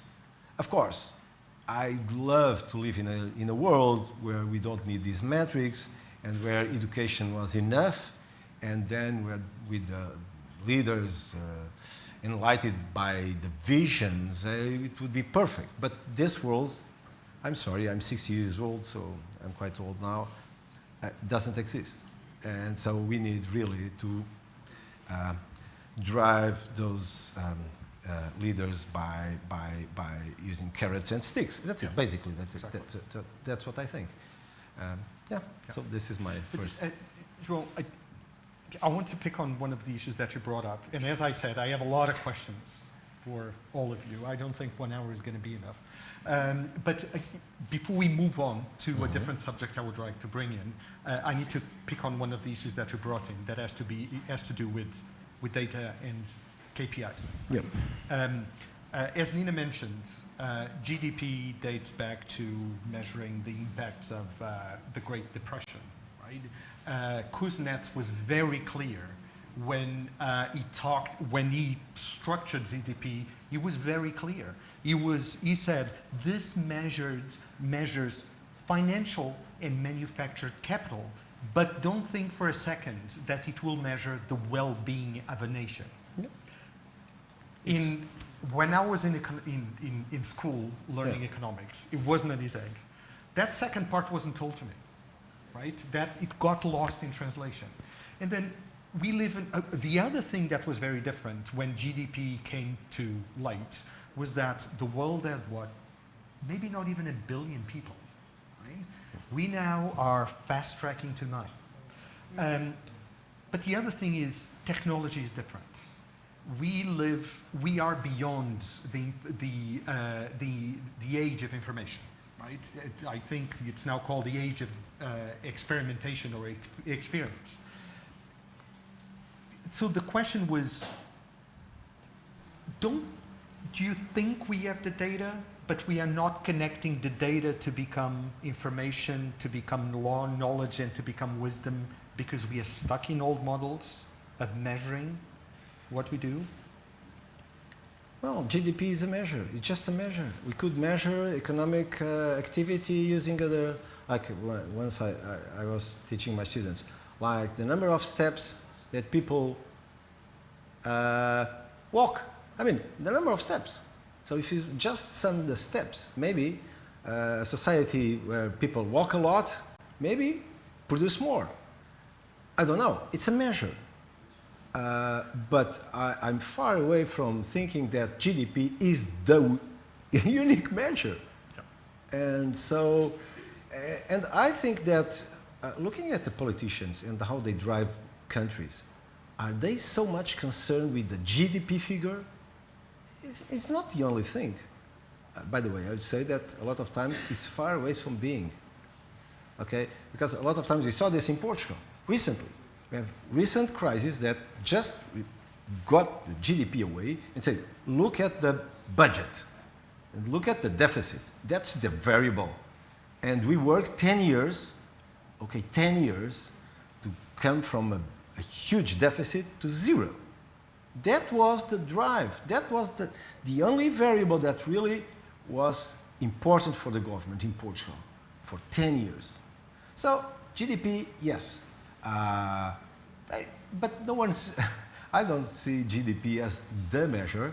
And yes, we need other measures to accommodate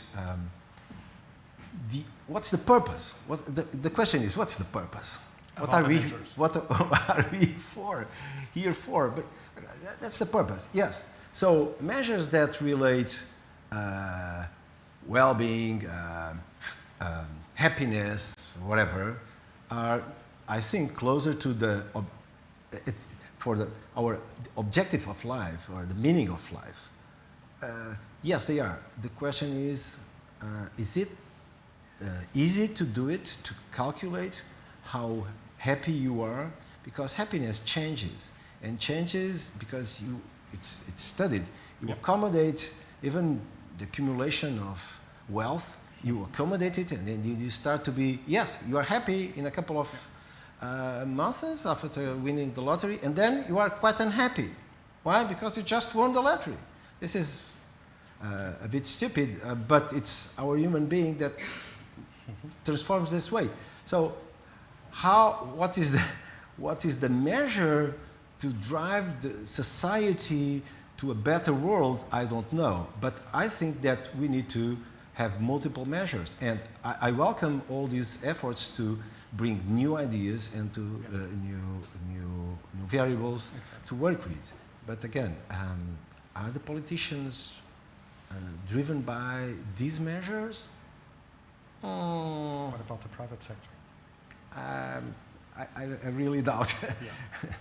Anyways, I think, Nina, we haven't forgotten you. Do you want to comment? Well, I think on the one hand, we're talking about GDP and well-being. But on the other hand, when we think about it organizationally, we talk to a particular organization, how does it transfer into a more sustainable state? Yeah. And I think of, more specifically, financial organization as a journey in 3 parts. The first one is the operational sustainability.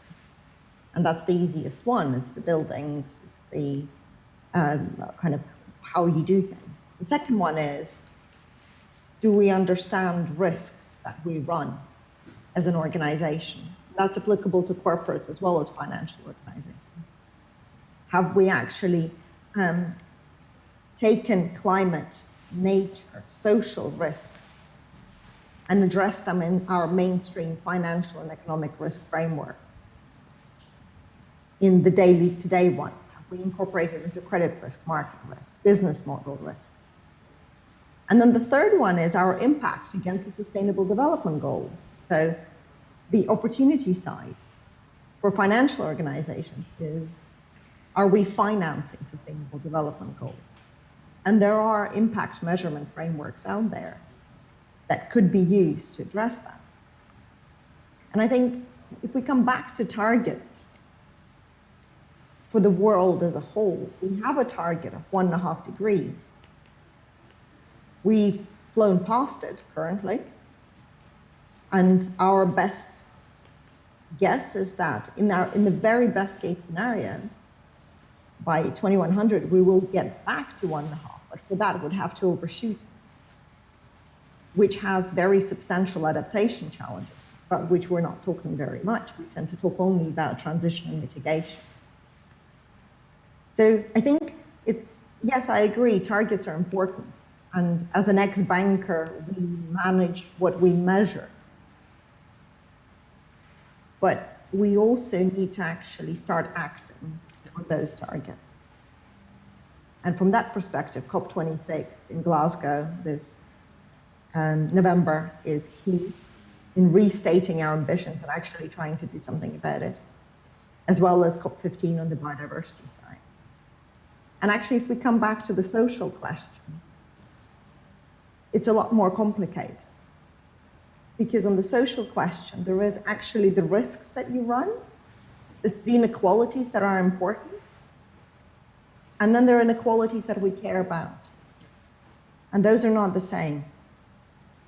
And there's some really interesting studies about this disparity. And we then come to apply the social conversation onto the climate conversation. How do we ensure a just transition for the emerging markets? How do developed economies do more? And how do we address the growth paradigm? Thank you, Nina. Annabelle, if you want to. Well, just to build on your numbers, I totally agree. So I'm a firm believer of systems thinking, and there's no system. Every system reacts to the way it's measured, right? But at the end of the day, our incentive models are also designed and set by leadership. So we're also talking about those leaders who are designing these incentive models to ensure that every incentive model takes into account all the stakeholders in our system. Yep. I agree. It's not easy to figure out which metric to use. I do think that starting somewhere across all our stakeholders is important, right? In my previous experience, we did that. And I also think that, making it public to what we're measuring, being honest and genuine about, you know what, I tried this metric last year, and I realized it's not the right one, I'm going to try again. And have all that humility to say, I'm trying to figure out, is also a change in mindset, because leaders aren't used to being this vulnerable and saying, I'm trying something else, I'm trying to achieve something different, right? Yeah, let me just add a thing, which is quite interesting. Sometimes the positive action is a no action. And how do you measure no action? Yeah. I mean, imagine a bank.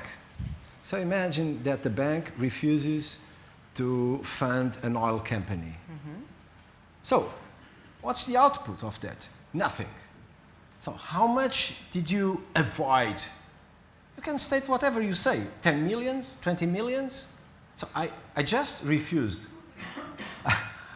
Can you measure that? That's not easy to measure, because no actions are zero. So not even negative. So unless you have effective proofs that you refuse that and you show them, or you announce that I don't do that. But the announcement, it's a bit, I'd say, difficult also to measure, because you announce that you refuse, for instance, to fund oil companies. Okay, but in general, it doesn't show how much you suffered for having said that. Because once you say we don't fund, oil companies start not approaching to you, so you can't measure your effect. So it's one or zero action. So sometimes it's difficult to measure how deep you go or how strong is your impact. Yeah. But it's very. Nina, I'm going to go on to you. Please. But what you're saying, it's resonating so much with me because, and you mentioned the words, we are trying. Yeah. But we need to be humble. Yeah. We need to say something that is very difficult for us human beings, which is we don't know, right? But Nina, to you. No, I was just going to say, except for when you have committed to reduce your financed emission, right? In that case, trading out of a portfolio, stopping financing of a particular, let's say, oil and gas company, will show up on your metrics. And the fact that you're not financing it, somebody within the sphere is financing them. And the question is, how do we drive that financing down? Because already now, if we are looking at a net zero pathway towards 2050, we can't have any new gas and oil fields today, can't have any new coal mines today, and we need to start transitioning ASAP. i.e., we need to have net zero electricity by 2035 in advanced economy. That's 14 years away. So from that perspective, actually not doing something is measurable within the existing paradigm. If you have that emissions reductions target and you're acting on it. Thank you, Nina. I think that was powerful. Not measuring something, not doing something is measurable. You're not here to listen to me. You're here to listen to them. But I need to share this with you. In my previous life, I was involved in a project that was supposed to measure the value of mangroves in Thailand. Right? And when we looked exclusively at the economic and financial and manufactured value of mangroves, it was around $1,000 per hectare. Okay? Then we started bringing in the natural capital and the human capital. You know, you cut the tree, stop sequestering carbon. Biodiversity changes. Fish go elsewhere. There's more flooding. The fishermen abandon the village and they need to go to the city, and they are going to be unemployed because they don't have the skills. And when we started compiling all of that, the value of the same hectare was $23,000. But it was a cost. So we had a gap here that went unmeasured of $24,000. But I just felt like giving this example. Yeah, but just to tell you that sometimes it may be easier to measure in a sector or a governmental or economic point of view. It's difficult to allocate a specific effect to a certain firm, and we are talking about leaders. So, and I go back to my point, which is, how do I compensate someone, a very specific firm, it's not a monopoly, that is action, okay, some with the other, no actions, is no action with some with the other no actions, is specifically measured. So it's not as easy. That's my feeling. No, and it goes to your KPIs that you mentioned on your first answer. Because I have this problem. I have this, I could talk in theoretical terms, but I'm talking with an effective example in mind. And we have this problem, how to measure it. Yes. How to measure. And to be honest, it's very, very hard, okay, to come up with a number. So we start maybe using not so qualitative approaches as a starting point. where we can express in figures what we think that in general terms is our observation of the behavior of the board or whatever. And then we do this way, step by step, with the hope that someone or something will happen in the future that will help us to lead leaders. Because that is leading leaders. Okay, so let's go there. Okay. And I really wanted to wrap up that one before moving to the next one, which is the one that I actually want to get to since the get-go. After 25 years away from Portugal, 20 of those in the US, I'm used to a very different corporate culture that exists in Europe. And the three of you said words here that you don't hear on the other side of the pond, right? I mean, you mentioned, and I'm looking at my notes, you mentioned courage. You mentioned humility. We talked about not knowing. We are, and I feel that for all the time I've been working on sustainability, that sometimes the conversation on sustainability needs to be a conversation around emotions as well.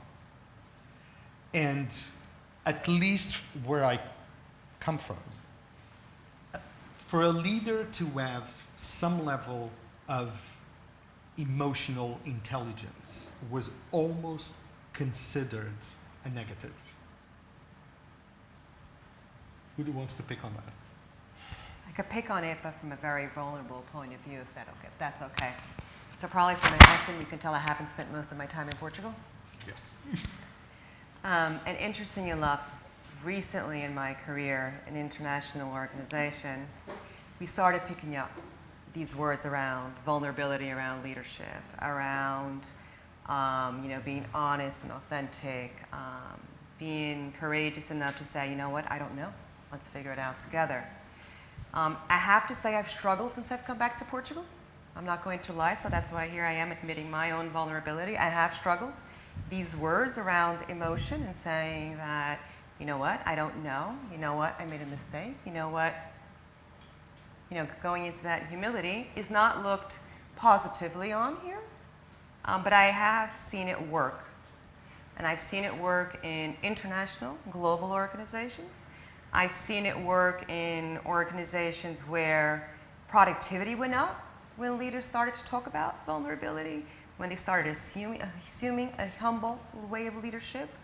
And I can say I've been living proof and seeing that this type of leadership works with billions coming out of the results at the end of the year and with significant growth, right? And I do think there is a significant part around humility to say you don't know, because everybody's going through a new paradigm, right? If there was a scorecard that was already published and already known, then we'd all be implementing the KPI system across stakeholders and we wouldn't be having this question and going through the trying. But I also think that where we talk about shareholders, it's easy. We're talking about income. We're talking about results. We're talking about growth. Those are very hardcore analytical numbers that require no emotion. When we're talking about planet, it's also numbers. And it's quite clear. It's visible, right? We're seeing the forests go down. We're seeing the climate actually change, and we're feeling it every year. That's visible. It's also analytical. Everything in between, it's emotions. Right? Do I have responsibility with my team? And that could be measured for every leader that manages more than one person. Am I being responsible with my people? Am I caring about where they're working? And am I worried about them developing for the future of work? Am I making sure they're being trained and they're ready for when they're employable in 3 years' time when the world has changed and most of their jobs went out? Do I care that a business that I sign up or a product that I design is creating a fair value exchange? You can't do that without emotion. But here I am, this is my vulnerable moment in a place where I feel uncomfortable talking about my vulnerability in a place that's not used to talking about vulnerability. You're not alone. Thank you. Nina? Nina, we're looking at you. I'm looking at you, Sure. Nina. I think there are different languages that we speak across different cultures. when we speak within a more US-based, hard-nosed culture, the conversation we have is profitability and sustainability go hand in hand. There is academic studies, there's academic meta-studies of 2,200 other studies that demonstrate this hand in hand. We've seen performance of sustainable companies doing really well through the COVID crisis because they understand their counterparty, because they understand their stakeholders much better than other companies. And that's very much the conversation we have when it's a more profitability, hard numbers game, because I think sustainability works in that sense as well. I think we have a slightly different conversation in Europe, especially in developed Europe, but it also varies through different countries. And I think it's a completely different conversation in Asia, where it's a more collective type culture. And it's quite interesting. So for example, when I talk about sustainability in China, I don't talk about climate, I talk about air and water pollution. Because those are the things that are key to their existence, and those are the problems that they currently have.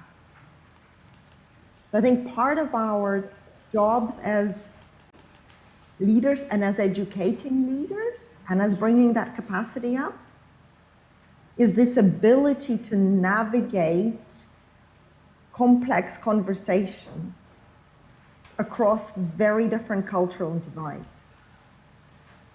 I think I will make one more point, and that's also maybe coming out of place of vulnerability.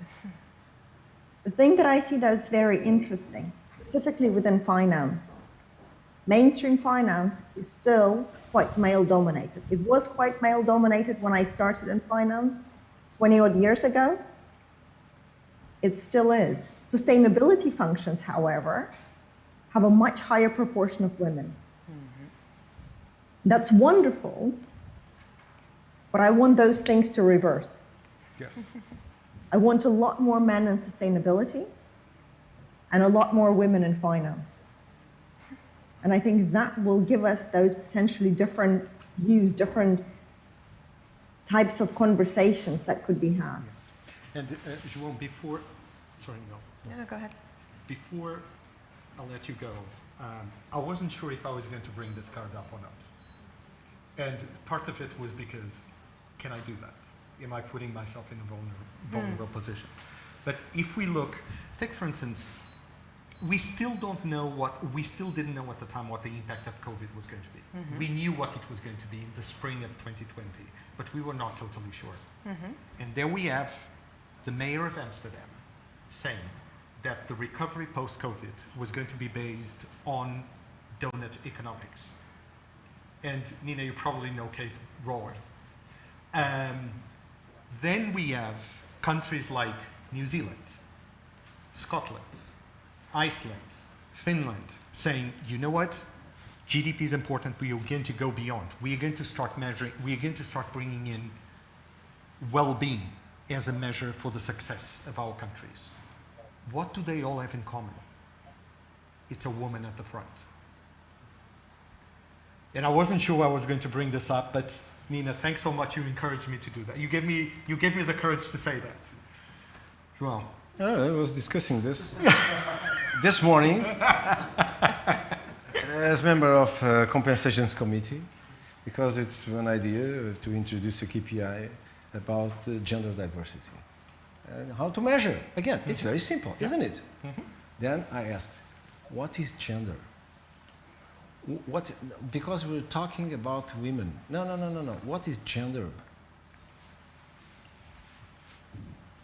Because actually they also assume that, okay, we are only men, so we are, okay, males, so we need women. Maybe not. Is this diversity? So they only think about gender as diversity. What about race? What about whatever? No, exactly. It's the incapacities. Yeah, exactly. Okay? It's the entire conversation around diversity and inclusion. Right? What's diversity? So, Yeah, so it's, again, it's difficult sometimes. And I think a lot of, yeah, you may raise the point about females, but there is culture. And let me come back to your first question about culture and how do we deal with humility or we don't know. How do I say we don't know?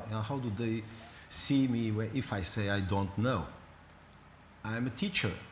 I'm supposed to answer to questions. I have to say I don't know a lot of times because I don't know, really. So if I don't know, I have to search. And this is the reason why I learn. It's because I don't know. So the first lesson is, yeah, we have to do this. But what is the kind of culture that we have now looking at Portugal? Do we see our prime minister saying, I don't know, or I made a mistake, I am sorry? Do you see the Minister of Internal Affairs to saying that I did something that is wrong, I am sorry? You never see this. No. They never fail. So, but people see them failing. Yeah. So there's a contradiction here, and it's a very bad example for societies because we start to not giving any power to the words and the way we speak actually, or we transmit our feelings. Because we know that he can't think that he did not a mistake, but he doesn't assume it. And with that in mind, well, this culture starts to, create its own culture. So I live in a country where I don't know if, because I'm not a CEO of any firm, but I really work with them, but I'm not in day by day. I don't know if someone says, I don't know, or I made a mistake, is well seen by their leading people. Yeah. But can we change that? We should. Right? We should. Yeah. Because I think that I get a lot from acknowledging that I did a mistake. Mm-hmm. I remember once I broke a projector in my school.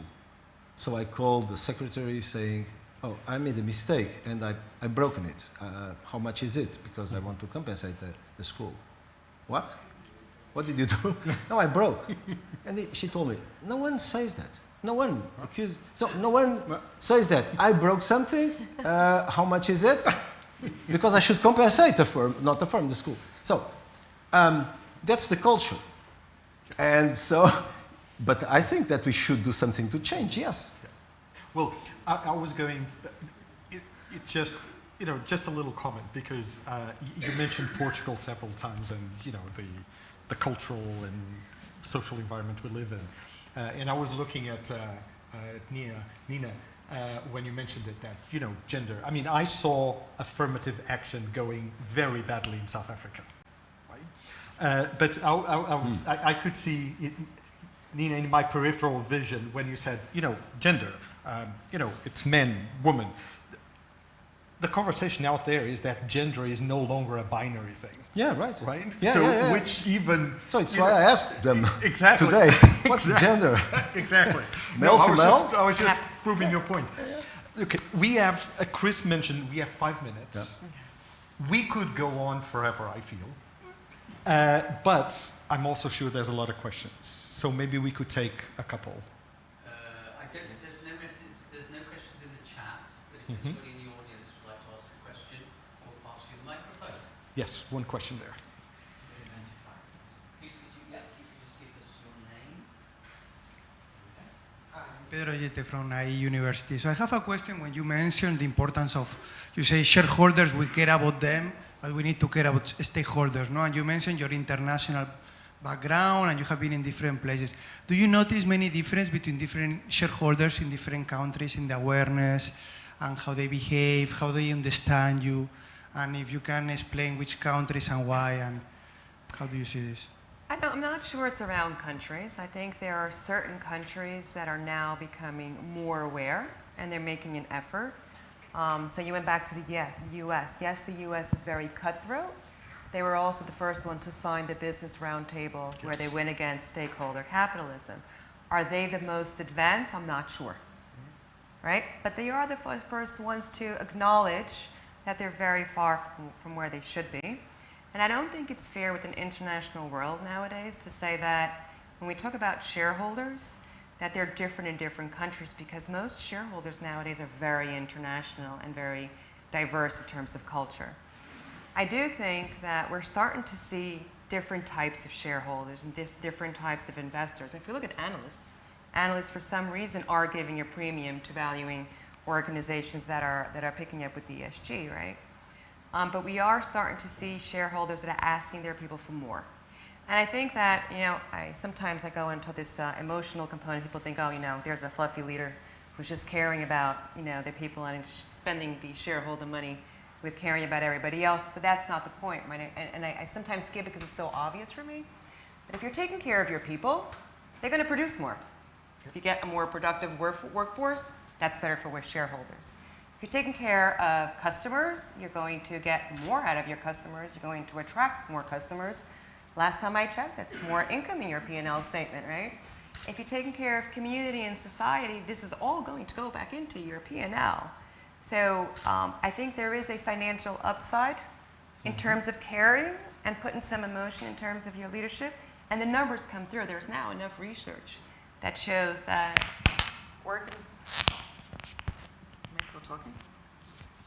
organizations that do take a wider look, they do have better KPIs. And I think what we're getting is that we're getting shareholders and boards that are now becoming more aware of this, and they're demanding it, and they're putting it into the incentive system, whether it's the right set of KPIs at first, or at least they're signaling intention, even if it's not the right KPI yet. And they're saying, this is what I want from you. So I do think we're starting to get different. I'm not sure that there's that much of a difference depending on the country nowadays. We do need to wrap up. It's okay. Of course, we are just scratching the surface here. Right? There's so much more left to be said. Okay, one more question. One more question? It's okay.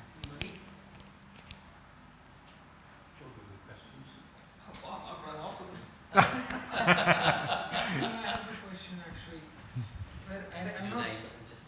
I'm sorry, I'm not sure how to ask this question, but I'll give it my best.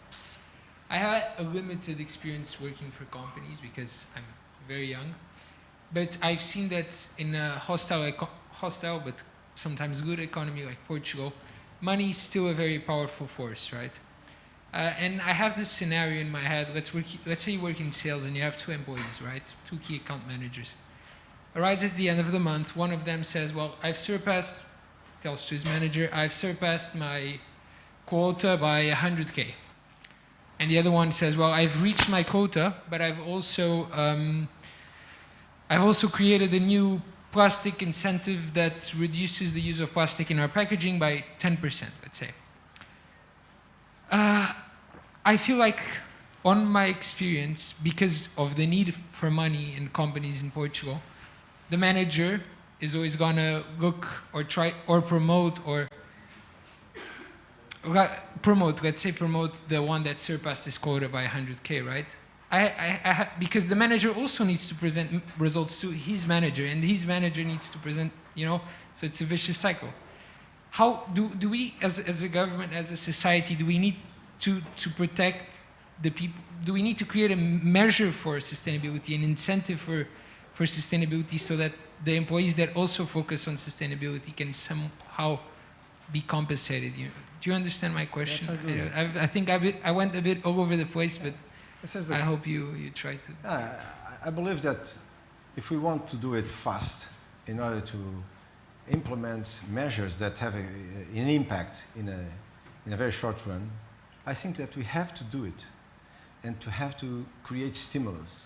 Maybe the government should lower tax for companies that accomplish with certain goals. The question is, again, how to measure them in an easy way, an effective way, in a transparent way. we can say, well, accounting is also not so transparent. But anyway, it's a measure. There are measures. It's established and it's easy. In this case, it's not that easy, and it's why it's difficult. But again, I agree with you the way you presented this case, but it's why I think that we should influence the leaders and change their scheme of compensation in order to let him do the reverse way downwards, you see? Because if he's more in line with the preservation of the environment, reducing the amount of plastics or some, if he has as a KPI one of these issues, he will try to replicate it downwards in order to have his objective accomplished with.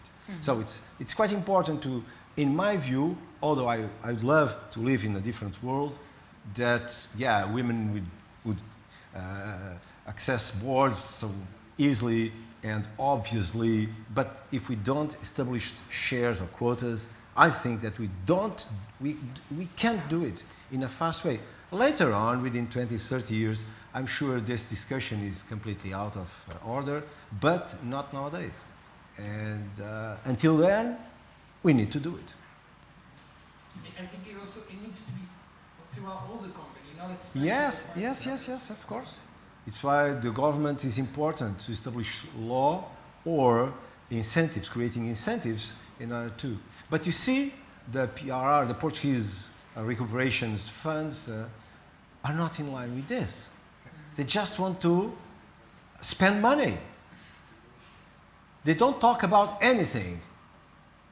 Nothing. No goals. No sustainability. Yes, there is a broad idea that, yes, they want to digitalize, but are there any objectives or are there any metrics or measures that will select some projects in